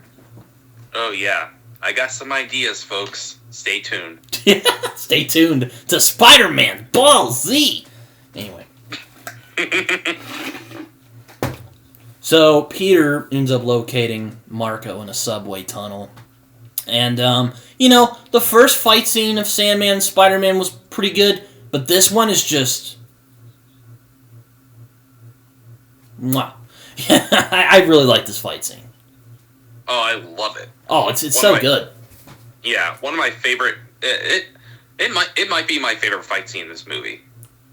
No, my lord, yeah. It's awesome. Like, you can see the anger in Peter, and it's not just like he's being angsty, like, you can genuinely feel the rage inside of him over this whole thing. Because, you see, like, through the dreams, he thinks that Marco's, like, this evil guy who just, like, murdered his uncle in cold blood. Oh, yeah. When that's not the case. But, Peter's just, and there's some great stuff in here, like, when he shoves Marco's face into the train, and when Marco's just punching him, he plays like ping pong. It goes like the pinball machine on the trains. He like beats his ass, and again, I love how the fight scenes, you can feel every punch. Like every punch looks like it hurts. Oh yeah. And he's like, "Well, what does that matter to you anyway?" And he's all like, "Everything." He just like throws shit at him, and it's like, it's great. It's awesome. Oh man, it's so good. He then realizes that water is Marco's weakness because it turns him into mud. So, yeah, there's that. Oh, yeah. I guess that, and then he melts him, and he's all like, "Good riddance." I love that line. That last scene. Good riddance. Yeah, it's like, damn, Peter, like... Like, the symbiote is taking over. Well, hot damn, Peter. Like, shit. That was pretty dark. I love it, though. So, after Harry and Mary Jane had their little thing, like you said earlier, we get to see Norman Osborn, Willem Dafoe, back again. He's like, yo, what's up, Dad? And he's all like, you've disappointed me. You need to take out Peter. He's like, oh, he's my boy, though. He's like, and then he gives the old line from Spider-Man 1, first we gotta attack his heart. Which, you know, again, I hate the romantic melodrama in this scene. I don't know. Yeah. So Harry gets his memories back, and then he breaks into Mary Jane's house and forces her to break up with Peter. And then Peter goes to finally propose to Mary Jane because he realizes the suit is just making him act like a dick, and he doesn't like how he feels with the suit. So he takes it off. So now he's regular Peter again. Yeah, for now. And regular Peter goes to Mary Jane, and I fucking hate this scene too. Another good hishy, just took the piss out of the scene perfectly. But but then he's all like, but then Peter just like gets a ring. He's like, I'm gonna marry you, but I'm Spider-Man. And you know, I love the hishy where she's like, it's because you cry too much. Oh my god. God, I hate that scene. I hate it. So God damn. He's like crying, and he's like, I'm gonna marry you. She's like, I love somebody else. And she like runs off, and then there's Harry in the background just fucking creeping around. He's like, yeah, good. Yeah, now go away. So God. Stupid. Oh my Peter lord. Just being a crybaby. Oh my. But I love you. Like when people have problems, you talk to each other. It's so. It's so stupid. That scene, I was gonna say, that scene frustrates me more than the parade scene. I loathe that scene so much.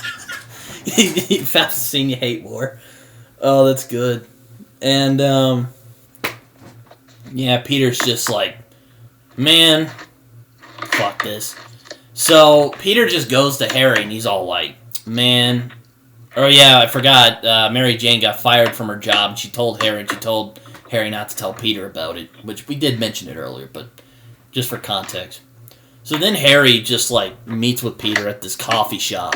I think it's a coffee place. Oh, yes. And, or it's like a diner or something, and they're talking. He's like, yeah, she said she likes somebody else. I don't know what her thing is. And he's all like, oh, yeah, she got fired from her thing. And he's all like, really? She told you that? Not me? And he's all like, oh yeah, I'm the other person. Dun dun dun. And Peter's just like, what? And he's like, walks out. And then here's another just fucking stupid little scene here. He turns around, and oh yeah, there's this like fucking hilarious scene where the lady's like, oh, do you like the pie? He's like, oh, it's great. Oh god. So funny. But then he turns around. Harry just, like, smiles and winks at him, and then he just disappears. I just find it's hilarious. It's like... I just think that's hilarious, just how stupid it is. It's like... Okay, this is a superhero movie, right? You know, you come to expect some kind of silly stuff. But Harry can't just vaporize. What, he just, like, quickly fled from the room? He's like, pew, and just, like, ran out? Like... I don't even think he vaporized. I think he was hiding underneath the coffee table. He saw a bus coming, he's like, oop, gotta get under. I guess that's why the black guy was looking behind him. He's like, huh? Like, what the hell? Okay. And then... and Peter's like, okay. So then we get to another fun part of this movie. I used to cringe at this when I was younger, but now this is really fun. But Peter decides, he's like, I'm going to fuck this guy's life up. So he goes over to Harry's house dressed as Black Suit Spider-Man. And Harry and Peter duke it out, basically, in Harry's house. And it is kind of sad to see these two great friends finally just kind of just duking it out as much as they are. Yeah, I like the little fight scene between them. Oh yeah, I enjoy it quite a bit because, I even enjoy the banter. It's really good. He's like, "How'd you like that, Spidey?" And he's like looking around. He's like, "Is that all you got?" And they just start fighting. And he throws him to the window. He's like, "Stings, doesn't it?" And he's all like, "I protect you in high school. Now I'm gonna kick your little ass." Ooh, it's so good. Classic Bully Maguire. Yeah, classic Bully Maguire. It's so good. Yeah, this is where Bully Maguire is introduced. That's where the memes come from. And then they start fighting, and again, the hits look like they fucking hurt, man. They do. Yeah, then they break into Harry's like little laboratory, and they just start fighting. And then they accidentally let the thing loose, and it just starts spinning all over. And then Harry just gets knocked out against the Goblin bombs. Not knocked out, but he gets knocked down. And then he's all like, "You're gonna kill me like you killed my father?" And he's like, "Bro, I'm done trying to convince you." And then Peter just rather spitefully tells him that Norman didn't love him. Which, ooh. You're an embarrassment to him. Ooh. Damn, Peter, damn, bro. Not cool. But then he gives a line that I think is funny. Oh, yeah. "Look at Goblin Jr. You gonna cry?" Yeah, then Harry just goes "Grr," and he just knocks him down like it's nothing. Mm-hmm. And Peter just all right. And he walks away. Then Harry decides to get one last shot at him, and he throws a goblin bomb at him, and he dodges. He takes the thing, throws it right back at him, and blows him up. Man. You're like, damn, bro. That was your boy. Full Bully Maguire is here now. Bully Maguire's in full form. So Peter ends up to see he's having a good time, baby. He's wearing the suit and he's all teared up, and then he sees that Eddie has faked some photos of Spider-Man. Which here's another WTF moment where he's walking there and some black guy's like, "My daughter's 9 years old, loves Spider-Man. Who's she gonna look up to now?" You? Yeah. Who thought this shit up? I didn't even. I didn't even notice that. You didn't notice that? You're the father, man. You're her dad. I was so distracted by how ridiculous Bully Maguire. Oh yeah. I didn't even notice that till later. Just that's just a dumb line. Who's she gonna look up to now? You dumbass. You're the father.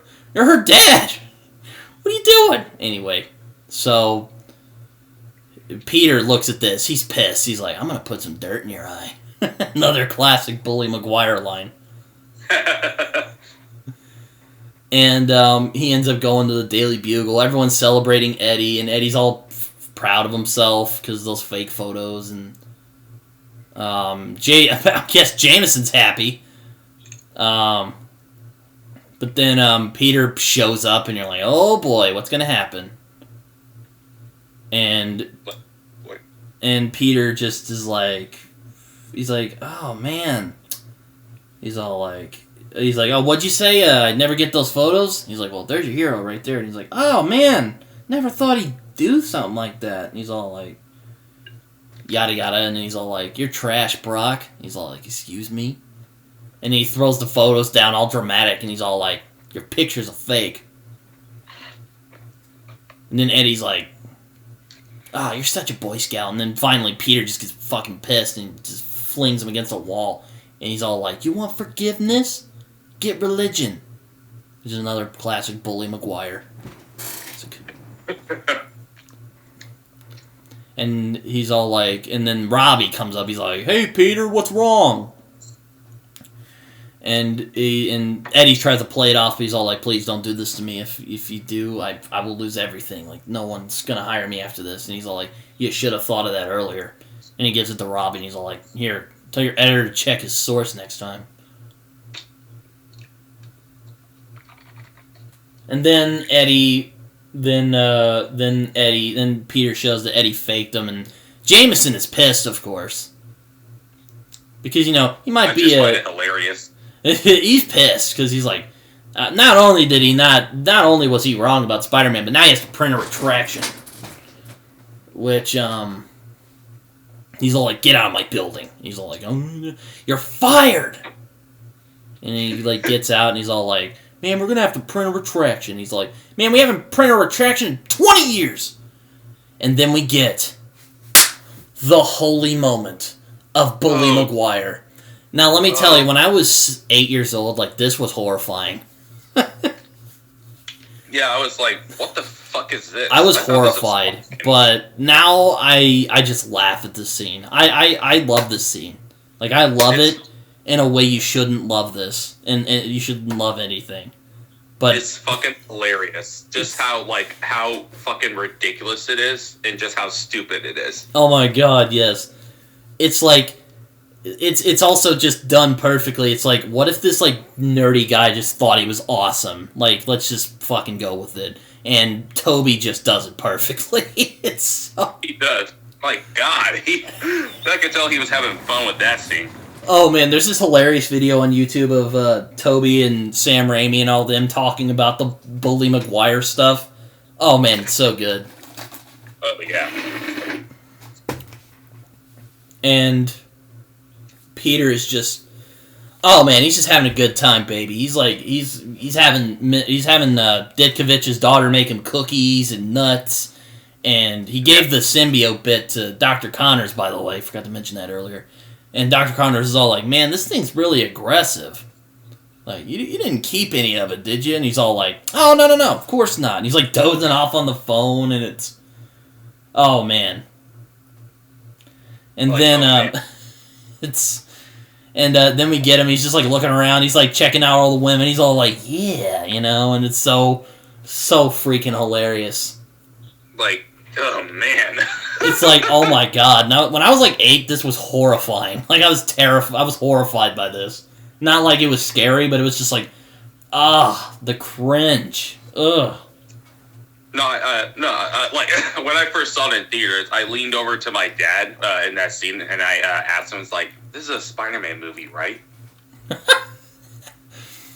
Oh man, and then he's checking him, and he's doing the snaps, and he's walk dancing, and that reminds me again of Hishy again, where he's doing the thing, and he walks past Superman and Batman, and Superman's just what the heck was that? He's Spider-Man just started dancing or whatever, and he's what? What do you mean? He's oh no, he says, I knew something like this was probably going to happen, and he's all what are you talking about? He's dude, have you seen this? And he flips his phone. It's old flip phone too. That's how you know it's old. And you see Spider-Man just dancing. It's Spider-Man. And it's just it's so funny. Oh, it's hilarious. But yeah, back to Bully Maguire montage. We see him flirting with Betty Brant, and you're damn, Peter, he's getting some action. You're damn, Peter, getting some action. And it's and then JJ Jameson comes in. And he's Parker, Miss Brant, that's the position I hired you for. And he's all I'll give you the usual rate, and then he's all give me a staff photographer position and double the money. And then Peter's doing his thing. And then Peter sits and just puts his legs up on J. Jonah Jameson's desk. It's hilarious. Oh my god, and I love JK Simmons' reaction. He's just so shocked. He's yeah, it's huh? Just he's what is this? I've never seen this before. It's so funny. This isn't a Peter right now. I'm I think we're in the wrong movie, guys. But then, oh my lord, then we get the almighty part of the scene where Tobey goes into it's like a thrift store. and he comes out with a suit, and he just starts dancing away, man. Oh my god. It's gotta look up the GIF here. Hold on. Or no, hold on. Or not GIF. Never mind. But oh my god, it's so funny. It's just he's like, yeah, and it's like, you know, and I'm sure many Spider fans have done that a few times since then, but oh my god. Oh yeah, even Into the Spider-Verse poked fun at it. Oh yeah, it's so good. And Into the Spider-Verse is like, oh yeah, did this. We're not gonna talk about that. And it's him doing the Spider-Man 3 dance. It's so funny. It's just hilarious. Like I was like, what the fuck is this? But now I just think it's hilarious. Oh my god, it's so funny. Whew. And I think that's the end where he's dancing around and he just like walks off. He's all swagalicious, man. I'm like, go at it, Bully Maguire. Become a meme god. Bully Maguire. Originally it was Emo Peter, but now it's Bully Maguire. Yeah, for some reason it's Bully Maguire. He ends up deciding to just be even more of a fucking douche and just decides, I'm gonna go with Gwen to this jazz club where Mary Jane works. And Jacob, do you want to take it from here? Because I'm gonna go on a rant about this, but I'm just gonna let you take it from here real quick. Just oh god, there's so much wrong with this scene. So much. Like, I need to get prepared. All right, this scene is this is without a doubt the worst scene in the entire movie, in the entire Spider-Man trilogy. Like Peter's intentionally bringing Gwen Stacy to this jazz bar that MJ works at just to get back at her for some reason. Then we see Topher Grace distraught, just crushed. Like, you have my girl now, even though she wasn't your girl.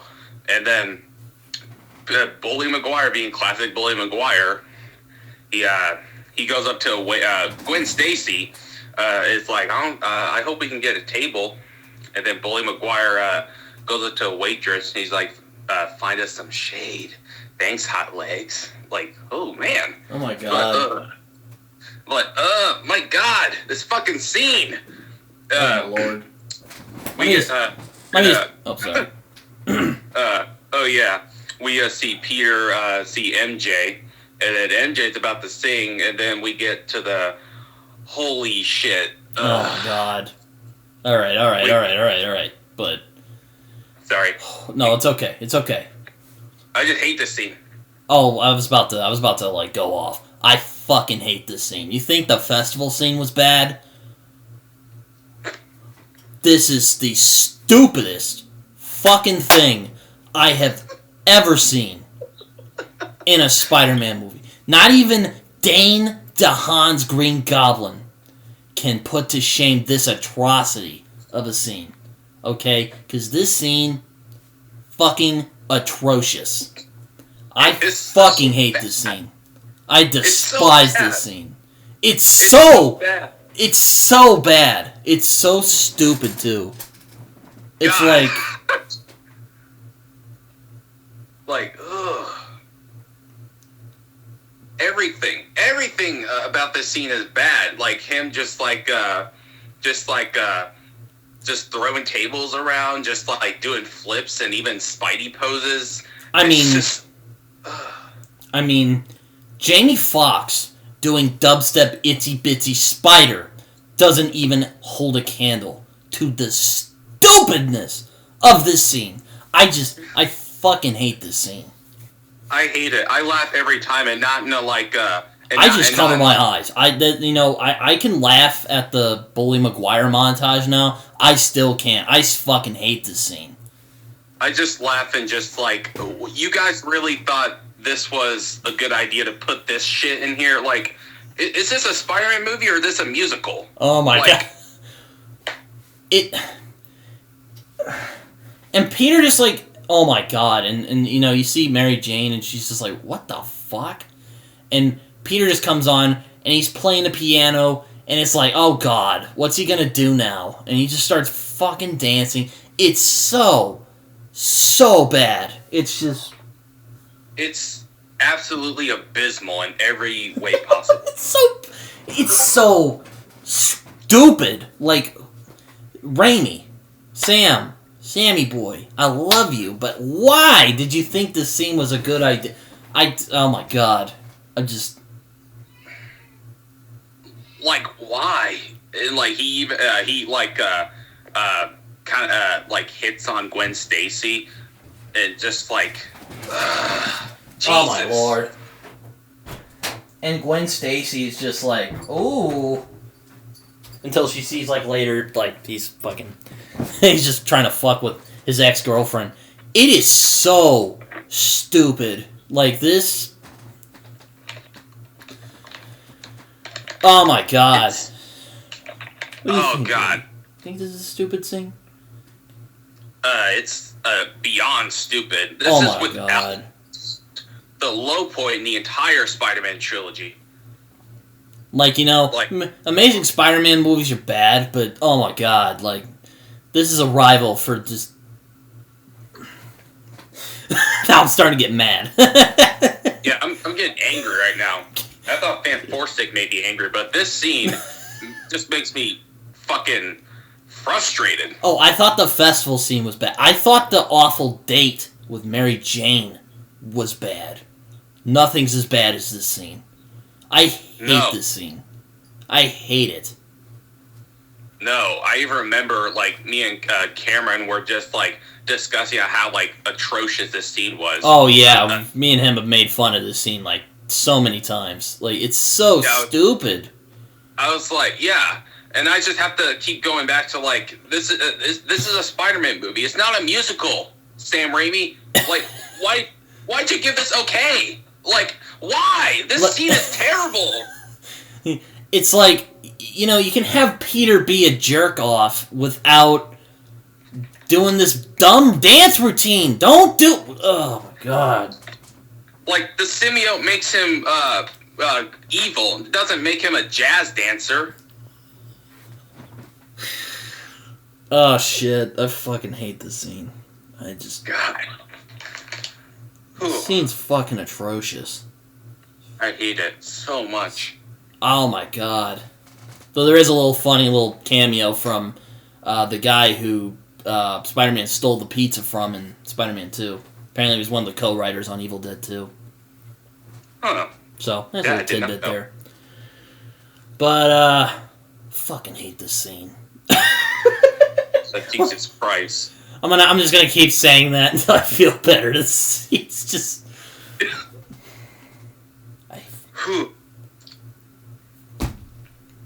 I hate it. I'm physically sweating right now. I'm not lying. You're physically sweating. And then he, like, grabs Gwen's ass. You're just like, oh my god. It's just... He's, like, grabbing her leg. And it's all, like, weird. It's just like... God damn. Oh my god. And then, like, Gwen comes out of, like, her trance or whatever, or whatever the fuck she was doing, and she sees that Mary Jane is just obviously triggered by this. And she, you know, to her credit, she's all like, I'm sorry. And then she just, like, leaves in tears. And you're like, okay, that agony is over. Oh my god. God. I fucking hate that scene. I hate it.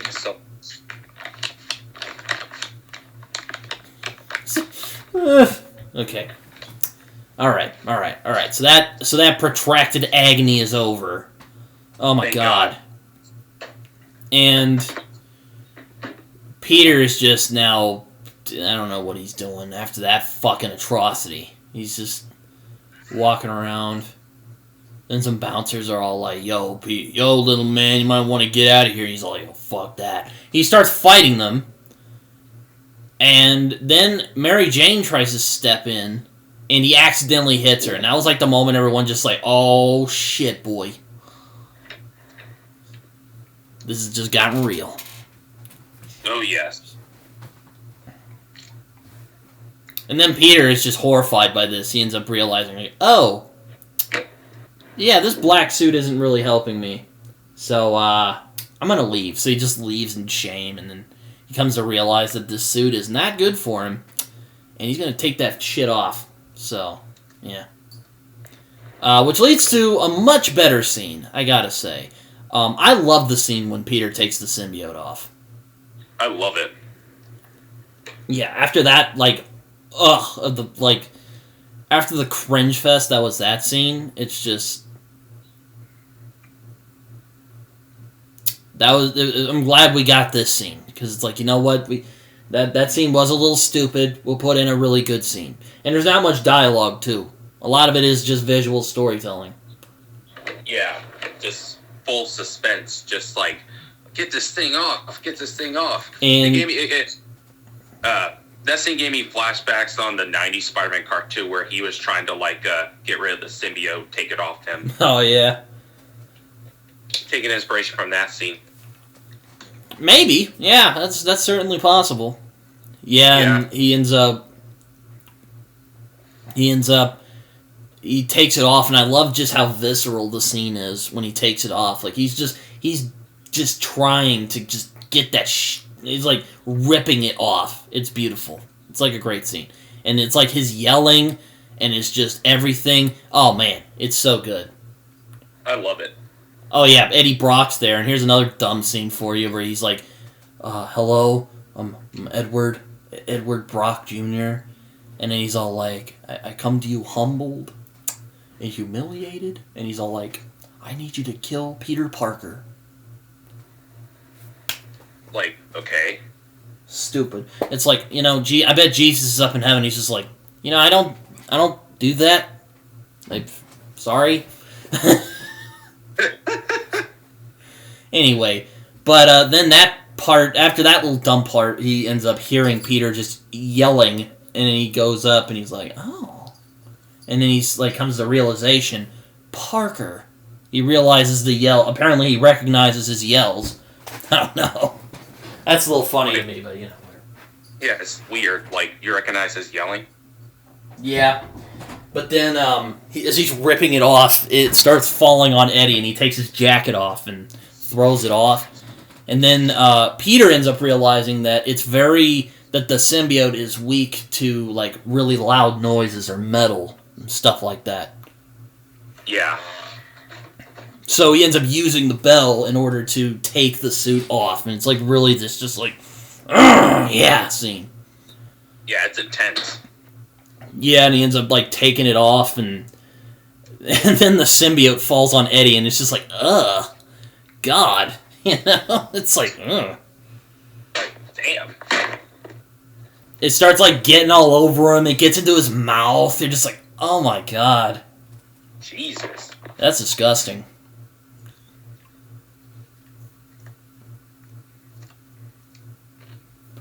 And then Brock ends up becoming Venom. And I gotta say, I don't really love the Venom parts in this movie, but I like that Raimi leaned into the horror aspects of that character. Me too. It was everything that the Tom Hardy Venom movie should have done, but they didn't. So I love that Sam Raimi, like, added the horror part of Venom into that scene. Yeah, I mean, it's funny, too, because dude didn't even freaking like Venom. He's all like, he's more like the classic Spider-Man villains, like Green Goblin, Doc Ock, Sandman, yada yada. Mm-hmm. So he didn't even freaking like Venom, but, I think he got the character, and I'm not a big Venom fan. I saw the movies, they sucked, or at least I saw the first one. I know Jacob's seen 2 of them. Yeah, don't watch the second one, it's even worse. I don't even like the Venom movies, even though I think Tom Hardy was a good choice for Venom, because he actually looks like Eddie Brock in the comics. Yeah, but he just got fucked. Yeah, and I love Tom Hardy. I mean, we'll talk about him on this show at some point. But this is actually a really good scene when he turns into Venom. I like it. And Peter ends up going back and he just takes a shower. Which I think that's how everyone else is feeling after seeing that mess. That fucking debacle That was that fucking jazz scene. I would be showering too, Peter. I don't blame you right there. Yeah, I would take a long-ass shower after that atrocity. Fuck. I hate that scene. I'm still mad about it. This is what I was looking forward to in Spider-Man 3, just getting pissed off at the movie. Oh, man. I don't blame you. Oh, my God. I don't blame you at all. That scene, oh, man. It's just like, oh, God. Anyway, so he washes himself off, which is rather fitting. And then we see, it turns out our boy, Flint Marko, is still alive. He was just temporarily weakened for a moment. Yeah. And he ends up, like, molding, and I really love the Sandman stuff in this movie. Not, like, every little bit, but, like, most of the stuff's, like, good with Sandman in it. Yeah. Those are some of my favorite parts of the movie.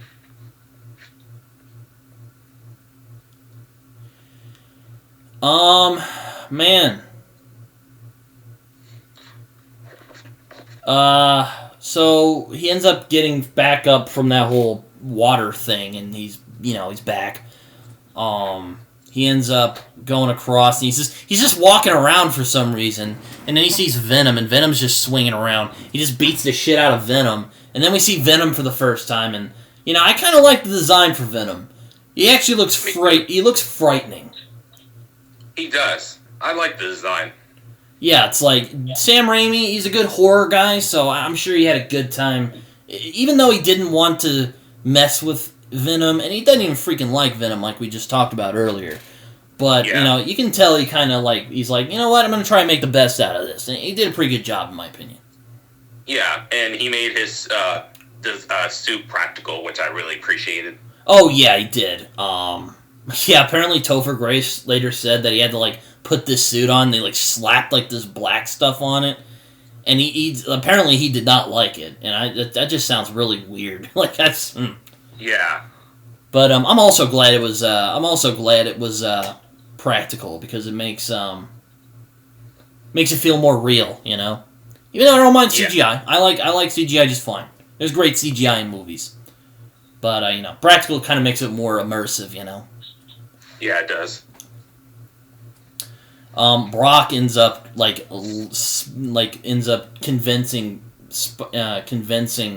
Sandman to go after Spider-Man, which is the thing I don't like about Sandman, is that his motivation's good, except when it comes to why he would agree with Venom to try and take down Spider-Man. Because, from this guy, he doesn't seem like a guy who wants to hurt anybody. Yeah. That's the one thing I don't like about the Sandman stuff. The reason he doesn't like Spider-Man is pretty thin. And even then, it's just more of a minor annoyance. More than, I'm gonna fucking kill this guy. Like Harry, for instance, you can understand why he'd want a gun for Spider-Man, because he thinks he killed his dad.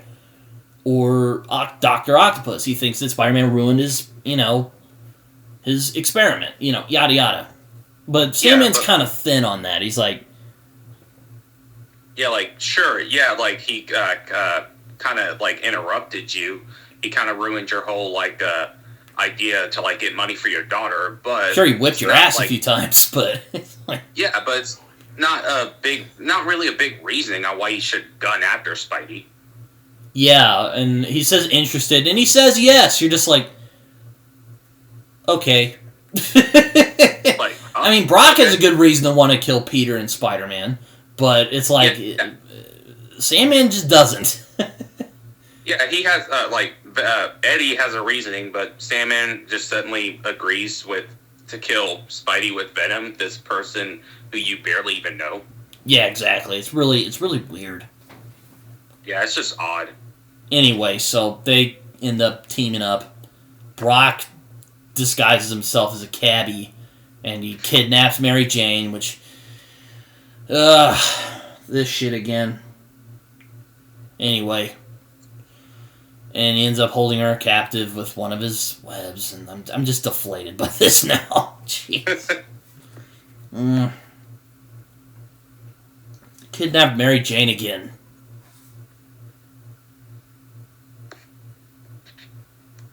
Yeah, once again, a damsel in distress. Oh my god. Like, we thought this was...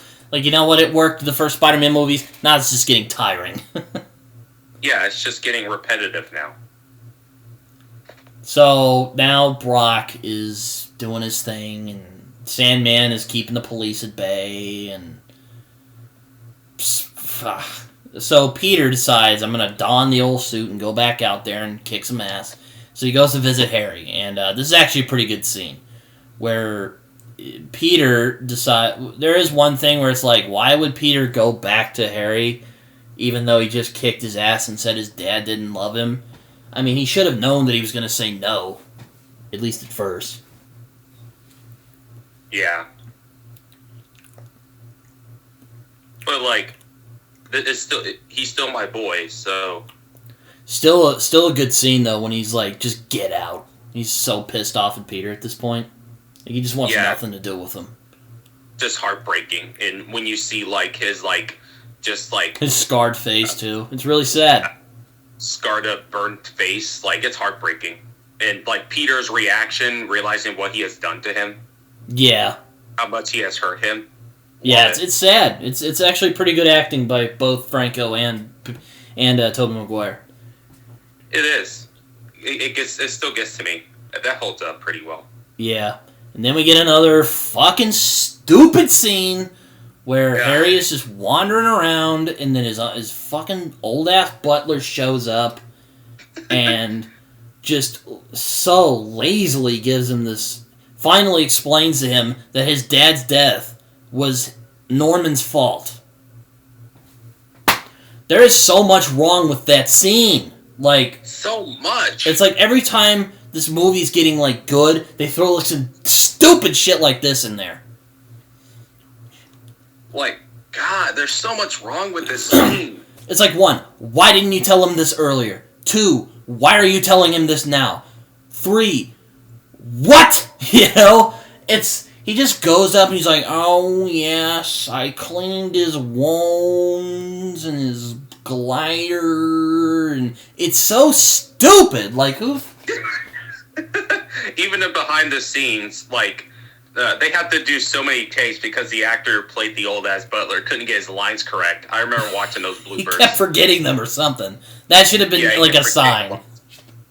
Yeah, that scene, how it should have ended, like, put that... oh my god, yes, perfectly. The Hishy scene is so good, too. He's all like, I cleaned his wounds, Harry. And he's all like, you are so fired. He's like, what? I took a grenade to the face, dude! Like, exactly. Like, now you're telling me, you old-ass fuck? Yeah, exactly. You're just like, I mean, the Hishy part is just perfect. That's another one that just perfectly gets that scene. It's like, it's so stupid. It's such lazy storytelling. I know, terrible storytelling. Like, no, there was the Spider-Man 3.1 version. There was a scene that would have worked way better than this idiotic scene where Peter sees a picture of him, Peter, and MJ. That scene would have worked way better because it's him coming to a realization like they're still my friends, they're my family. That scene would have worked way better than what we have gotten. God. Oh, what the... I've never actually seen the, like, extended cut. I've heard it's actually kind of better than the one movie we got. Oh, it is. But so bad. Like, this scene is just... Like, I think the jazz scene is worse than this scene, but this scene is just another one, 5th bad, awful scene in this movie. Yeah, just lazy... terrible storytelling, and just like so many things wrong with it. I don't know why they didn't. I mean, you said that he looked at the picture. Oh, sorry, I didn't mean to interrupt. Oh, you're good. Oh, what were you saying? Oh yeah, so many so much. There's just so much wrong with that scene. Like, now you're telling me this. Why didn't you tell me this before? Like, I took a grenade to the face for nothing. It's just there's so many plot holes in that one scene. So many. It's like you know, and I didn't see the scene where he looks at the picture, but that would have been way better. Oh Oh yeah, you need to. It's on YouTube somewhere. Like when you watch that, after you watch that scene, like you're gonna be like, yeah, why didn't they put that in there instead? That would have made way more sense than what we have gotten. It's just. Also, oh yeah, number 3 was, how the hell did Harry not know this earlier? Yes, that too. How come he didn't find out about this earlier? Exactly. The whole thing is it's so bad. It's just lazy. It's so stupid. They're like, we'll have Harry's butler tell him like the truth. Like, he cleaned his wounds. Your father died by his own hands. Which I mean, you could say that's like a plot hole for the other two, for all the movies. But in 3, it's just like. But I mean, you could explain that as Harry's just being a stubborn ass, and he thinks that Spider-Man had something to do with it. But in this, it is so stupid. Yeah, it's just, yeah, it is stupid. It's bad. Like, as I said, there's just so much wrong with it. I hate it. Oh my god. It's just. It's so bad. I'm back to this. It's just. Oh god. Again, Hishy couldn't have put it any better. I would have fired his ass right there. I would have been like, bro, I'm blind in one eye because of this shit. Yeah, like, you're fired. Oh my god. So then we get to the scene where, Brock and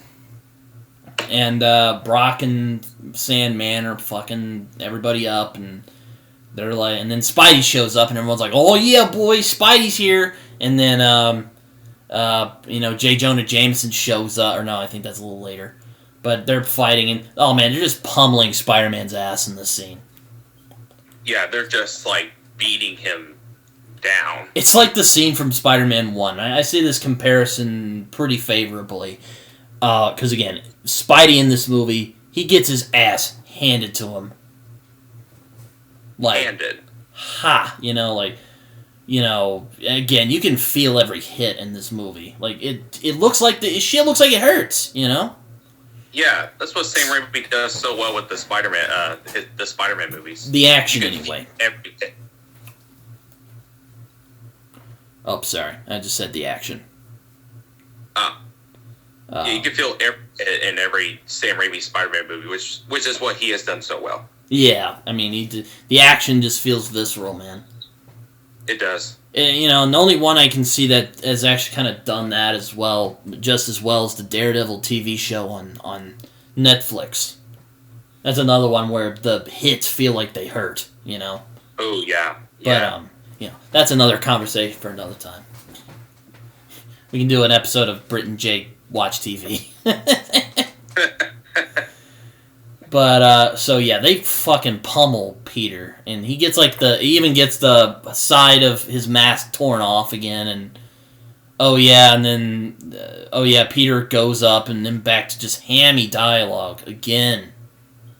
And here comes Eddie, and he's just like, "Hey there, Parker." He's like, "My God, Eddie," and then he's like, "Oh man, my spider sense is tingling," and he pulls Mary Jane to him.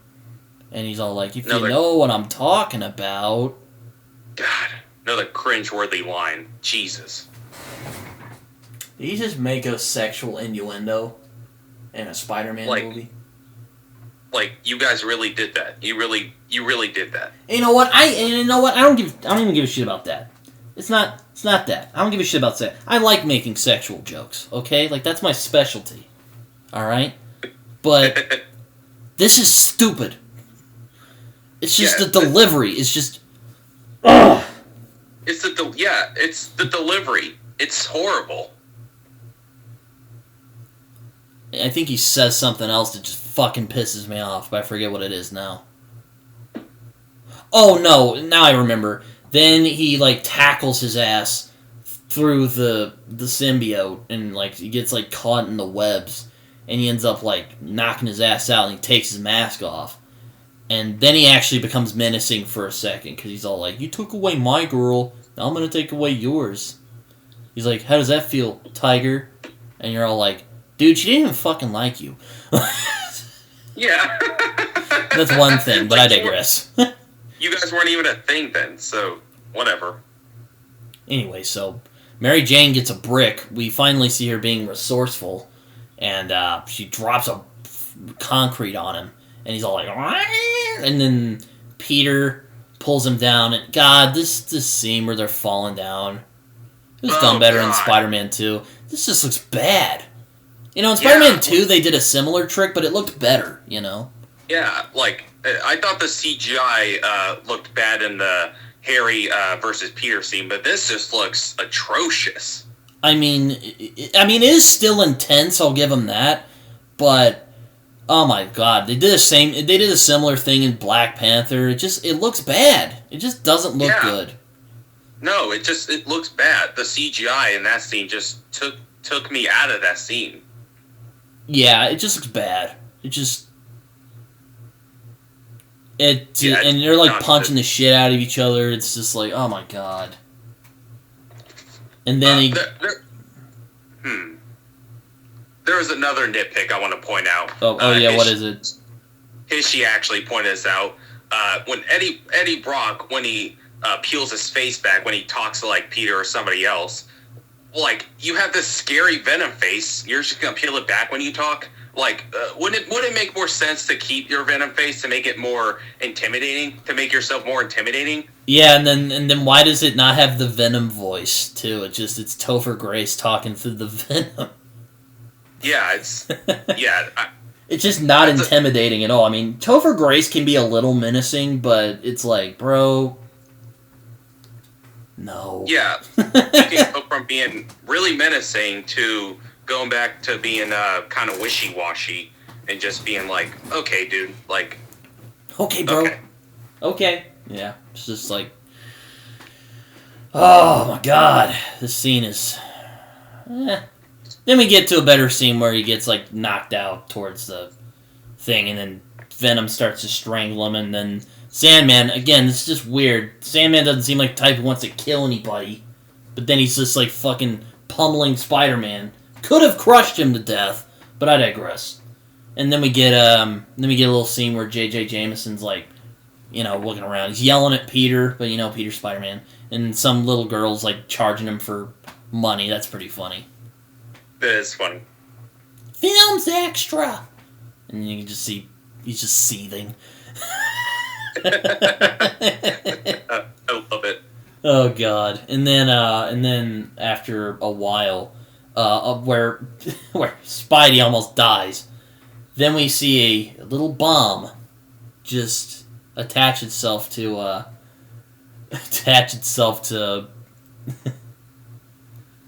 Sandman. It just blows its face up, and it's awesome. Oh yeah, it's awesome. It also reminds me of another Hishy scene where there's that scientist from earlier we were complaining about. He's like, he lets the bird go, and then you can see Harry just like, oh yeah, I'm gonna go save my best friend Peter. He's my best buddy, pal. And the bird just like flies into his face, and he flies off, hits the like board, and he blows Venom up, and it's freaking hilarious. I always think back to that scene when I see that.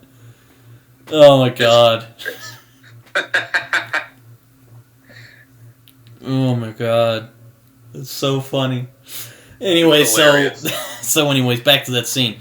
He like blows it up, and then you see these two kids who are actually Sam Raimi's sons, apparently.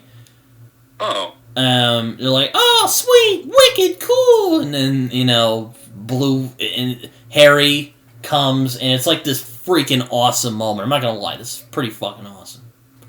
Oh, I love this scene where Harry and Peter are teaming up together. Like, it's inspirational. It's great to see their friendship back. It's just awesome. We also get the classic Spidey theme. It's fucking awesome. I love this scene. I love it. And we get some good banter. He's like, it looks like you needed some help there. And it's like, looks like I came just in time. He's like, a couple minutes ago wouldn't have been too bad.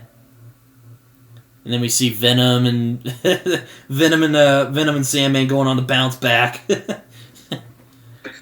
He's all like, hey man, I might need some help over here. And then Harry's all like, I'm a little busy here right now. And then we get a pretty awesome action scene. Like, this is actually pretty well done. I like it. There are aspects of the final fight that I like.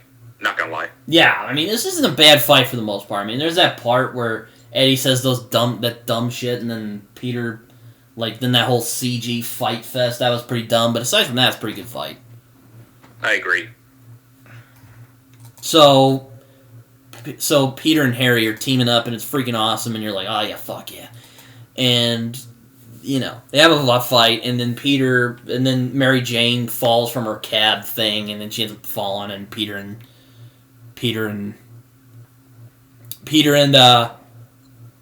Harry save her, which is a pretty awesome scene too. Which, again, I'm kind of sick of her being the damsel in distress, but you know what? That was pretty cool. Oh, yeah.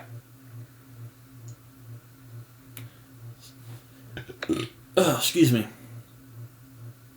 So, Peter ends up, they end up defeating Sandman. They blow him up. And then Peter is now stuck with Venom, which again goes back to the horror aspect of the character, which I really like. I really like this scene, actually. Oh, yeah. Another nice detail is that in the comics, the spider sense is not set off by the venom. And oh, yeah. Raimi remembers this, and he puts that into the movie. Really nice touch. I really like that. I love that. Going back to the 90s Spider-Man cartoon, even in the old video game where the symbiote, the symbiote is invisible to his spider sense. I love how Raimi used that in the movie. Yeah, it's like, even though he didn't really like this character, I mean, you can definitely tell he wanted to get it right. Because he didn't want to, fuck it up. Yeah, he wanted to please the fans who did like the character of Venom. But that scene, it goes back to the horror aspect, as you said, handled really well. And then Venom just shows up out of nowhere, just comes up, just fucking beats the shit out of him. Again, you're just like, God. Yeah, just pummeling him. Yeah, he just, hits him, and you can see him jump up, and that's really weird. It's all creepy and stuff, and the music, and you're just like, ugh. And he, jumps down, hits him with a fucking rod. You're just like, oh my God. Shit. Damn. Oh, shit. Yeah, fucked. He got, bam, bam, It's just, bam. It was just, it was terrible. So, I mean, he's all never wound what you can't kill. And then Peter's just like, Eddie, you gotta take that shit off. And then another memed part where he's like, oh, you'd like that, wouldn't you? And then he's all like, man, I know what it's like. It feels good, but you'll lose yourself. And he's all like, I like being bad. It makes me happy. And he's all back at Venom. Then Harry comes to save the day, which where the fuck was he earlier? Whatever. Then he comes in. Harry gets his ass handed to him a lot in this movie. I remember that in the first movie. I'm like, damn, Harry's just not getting a break in this movie. No. There again, he just knocks him off, bangs his head against there, and then we see he folds some metal rod, and they start clanging, and the Venom doesn't like that, and then Peter remembers that that's the symbiote's weakness. Uh-huh. And and we get to a scene where he uses these metal poles and creates a cage surrounding Venom. I'm not gonna lie, that scene's pretty cool. I like that scene. Yeah, but then before that, Venom's like, I'm gonna finish this motherfucker off. So he gets Harry's snowboard, gets the little swords, and he's about to stab Peter, but then Harry jumps in the way, and Harry gets stabbed. And I remember when I saw this in the theater, I was like, oh no! Because, we really like Harry in those movies. Yeah, me too. I was like, no! And also, there's that old saying from George Lucas, it's poetry, it rhymes. You know how Norman ended up dying to try and kill Peter, and then Harry died trying to save Peter? Anyway. So then he's like, okay. And then he throws Harry, and then Peter just yells, Harry! And he falls down, and MJ's like, oh no! And just runs down there, and it's just oh my God. It's a sad scene. It is. And we'll get back to that, but Peter just starts going. He's like back to that Spider-Man 1 moment where he's all pissed off. He's beating the shit out of him. Now he's all pissed, and he gets free of one of them, and then Venom jumps at him, and then Peter grabs the thing he was holding, and he just smacks the shit out of him. I love this scene where he just finally gets the upper hand on Venom, because it almost seems like Venom's just topping him every step of the way. Oh yeah, as I said, I really love that scene where he's just getting using all these silver metal poles to create a cage surrounding Venom. Yep, and he's just banging the shit out of him so that it can't escape, and it's all weak and stuff. And then he ends up pulling Eddie out of there, and then it just becomes this weird monster. I always thought it was kind of funny when I was a kid, but now it's just oh. Doesn't look that bad. It's actually kind of cool, not gonna lie. Yeah, it's ah, and you can see, there's this nice little shot of Eddie, and he's smiling at it, and then he just smacks it again, and it's weakened. And then Peter gets a bomb, and he's about to throw it, and then Eddie's like, "What are you doing?" And he throws it, and he's like, "No!" It's so dramatic. I don't know why. It's just funny. It is. And then Peter's like, "Eddie!" And it just blows up. Everyone dies.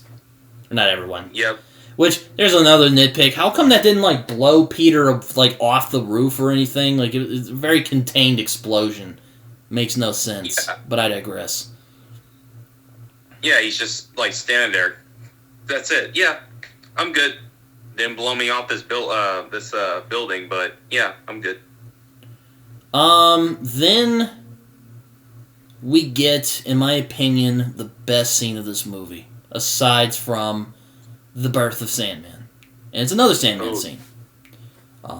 This and the birth of Sandman's tied for my favorite scene of this movie. Oh, absolutely. It's where Marco says, "I didn't want any of this." Which, again, I could nitpick, okay, you were just trying to kill him 5 minutes ago, and now you're just I didn't want to kill him. But whatever. I think this scene still works despite that. And he just says, yeah, and he ends up explaining what actually happened with Uncle Ben that night. It's heart-wrenching. Oh, yeah. That scene, it still gets me every time. That scene holds up really well, especially when Peter forgives him. Oh, yeah. I love the part where he's he just wanted me to he just said, "Why don't you just put down your gun and go home?" And I'm just oh, man, it just sounds like something he would do. Yeah. And you can see in Peter's face, he's "Yep, that sounds like something Uncle Ben would do." It's so sad, but it's also it's this cathartic thing. It is. And he says, I don't want your forgiveness, I just want you to understand. And then Peter just says, while tearing up, that he forgives him. Great performance by Thomas Haden Church and Tobey Maguire. Just. Oh yeah. I remember when I watched that as a kid, I teared up. Even now, it's heart-wrenching. It really holds up. It's one of the best scenes in the movie for sure. Yeah, I would say it almost redeems this movie, but there's just a lot of shit that clammers it down. But beautiful scene though, nonetheless. Beautiful. I mean, it's just and he just tearfully forgives him, and then Sandman just says, "Well, my daughter's all that I have now," and he just dissipates, and he starts flying away. Which there's another thing. I'm just no one noticed that, but whatever. We've nitpicked this film enough. Yeah. And he ends up going down. It's another great scene too, and I remember this really got me when I was a kid. But oh yeah. Harry and Peter finally reconcile, and Harry is just "You're my best friend." He's "You're my friend," and Peter's just "My best friend." And then Harry dies, and it's actually really sad. I was really sad by this when this first happened. I remember in the theaters I got really sad when this happened. Oh yeah, me too. That's another scene that holds up really well. Yeah, I mean, people meme Tobey Maguire's crying face all the time, but I still think it was handled pretty well. I agree. And That's the end of that. The music is really good too. Really amps the emotion. It does. And then, it's just, then we see Harry's funeral, and it's really sad. Yeah, heart-wrenching. It's also just kind of a classic, Spider-Man thing, where Spider-Man succeeds, but he loses something in the process. Yeah, it's just why we all love Spider-Man, and all relate to him. Yep, because he keeps getting up. But, then we finally get the ending of the movie, which I actually really like the ending of the movie. I'm not going to lie. I think it's a very touching scene. I think it's a scene that really not really encapsulates everything, but it just it's like a nice ending. I also like the song that Mary Jane sings. I mean, I'm a big guy. I really like standards. So, I took a shine to the scene. Oh, yeah. It was satisfying, I'll say. It was really satisfying, actually. Yeah, and then she sees Peter, and they have like a little awkward thing, but then Peter asks her to dance, and it ends with a dance. And it's actually really nice. Yeah. Not gonna lie, I kind of teared up when I first watched it. I don't know if I teared up, but I thought it was kind of like, okay, this worked. Even though 8-year-old me wasn't as, critical as I am now. I teared up. I have emotions. Oh, what I don't? You're mean. No, but, so that was Spider-Man 3. There was ranting. There was laughing. There was a good amount of praise. This isn't a terrible film. Not at all. And it's just... The only issue is that they just tried doing a bunch of shit at the same time. Now, if this were me, I would get rid of all the Venom shit. If I made Spider-Man 3, I would have gotten rid of all the Venom stuff. Maybe save that for another movie. And then have, Peter and Harry duke it out. And then Sandman's in the mix. Because Sandman stuff really works. So keep the Sandman stuff, keep Harry, and have it just be Harry versus Peter. And have that be the, conflict. Yeah, completely remove Venom, and completely remove Gwen Stacy, and completely remove the Bully Maguire shit. Yeah, exactly. Save that for another movie, okay? Because we're not doing that here. Yeah, they should have done that for Spider-Man 4, but yeah. Oh, God. But yeah, that was Spider-Man 3. Spider-Man 3, not a terrible film by any means. We don't hate this movie. We're just kind of... Oh, not at all. We're just kind of...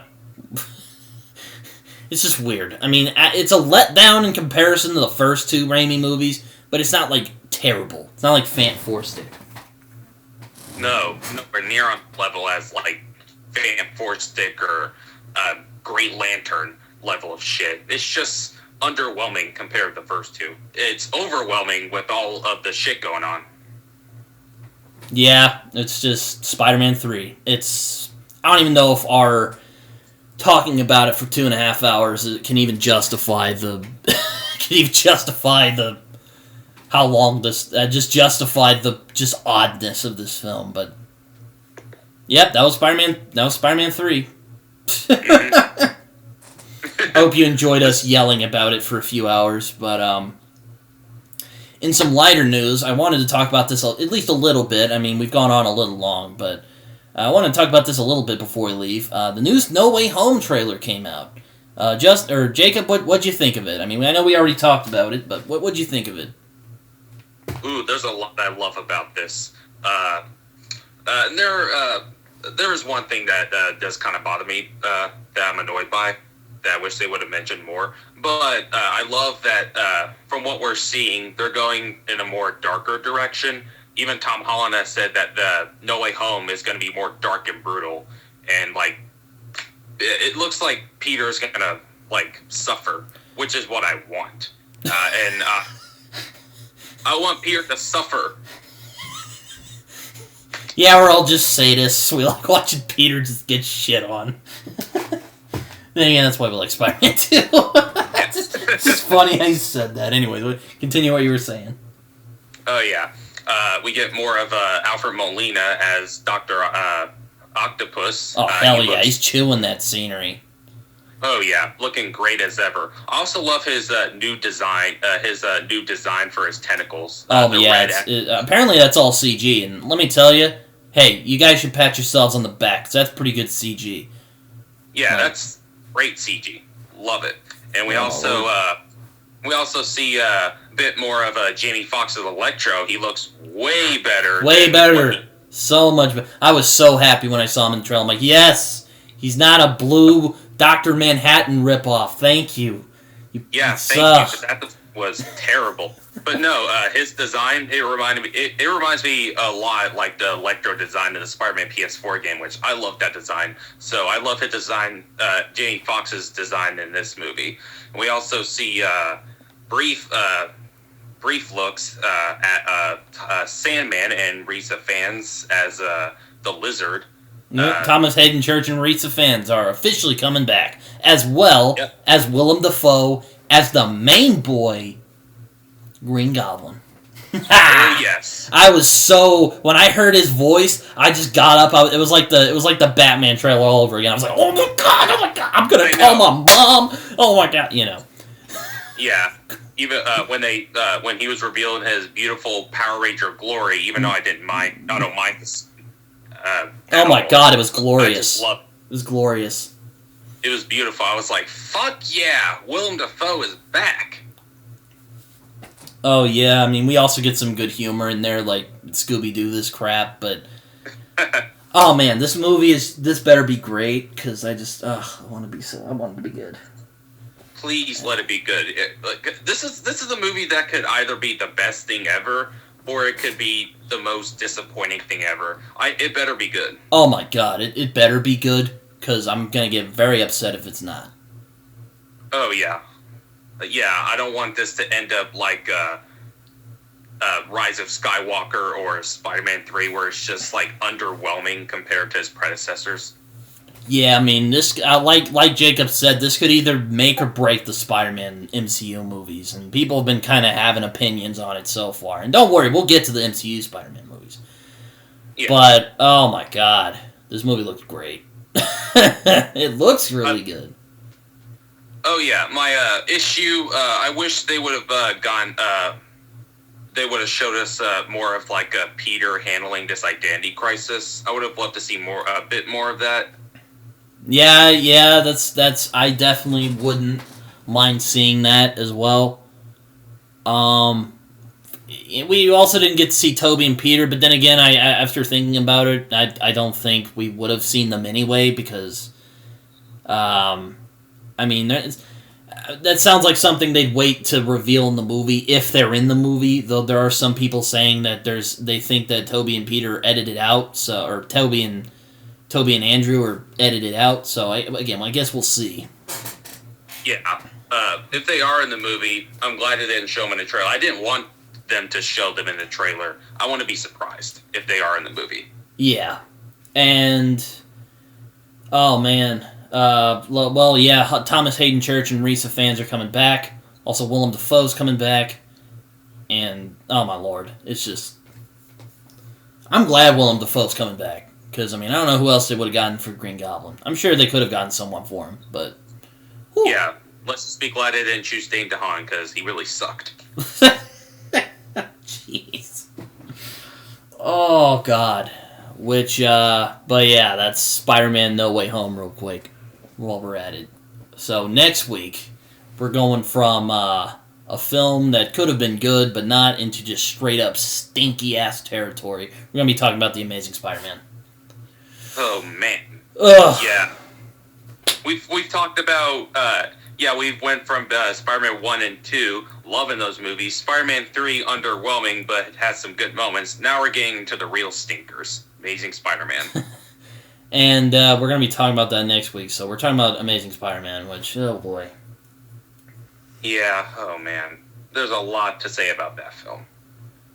Yep. I mean, it's not as bad as, like, Amazing Spider-Man 2, but again, we'll get to that when we talk about that movie.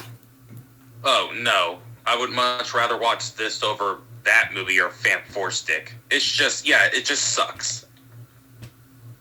Yeah, and again, we'll talk about it next week when we talk about The Amazing Spider-Man. Man, but we're out of time here. But yeah, we're talking about Amazing Spider-Man next week. You excited, Jacob? Not really, but I am I am excited to talk to rant about a couple of things that really bother me about the movie. Fair enough. I mean, I've definitely been. This is the ones I haven't looked forward to talking about. I won't lie. Out of all the Spider-Man movies, these two, the Amazing Spider-Man movies, are the ones I'm least excited to talk about. And that sucks because I really like Andrew Garfield as Spider-Man. I don't mind him as Spider-Man. I think he could have been really good. Oh yeah, the whole cast was good, but it's just wasted talent. Yeah. But anyways, we'll talk more about that next week. I've been Britton. And I've been Jacob. And we do it for the love of the movies. See you guys later. Yes. Yes, we do.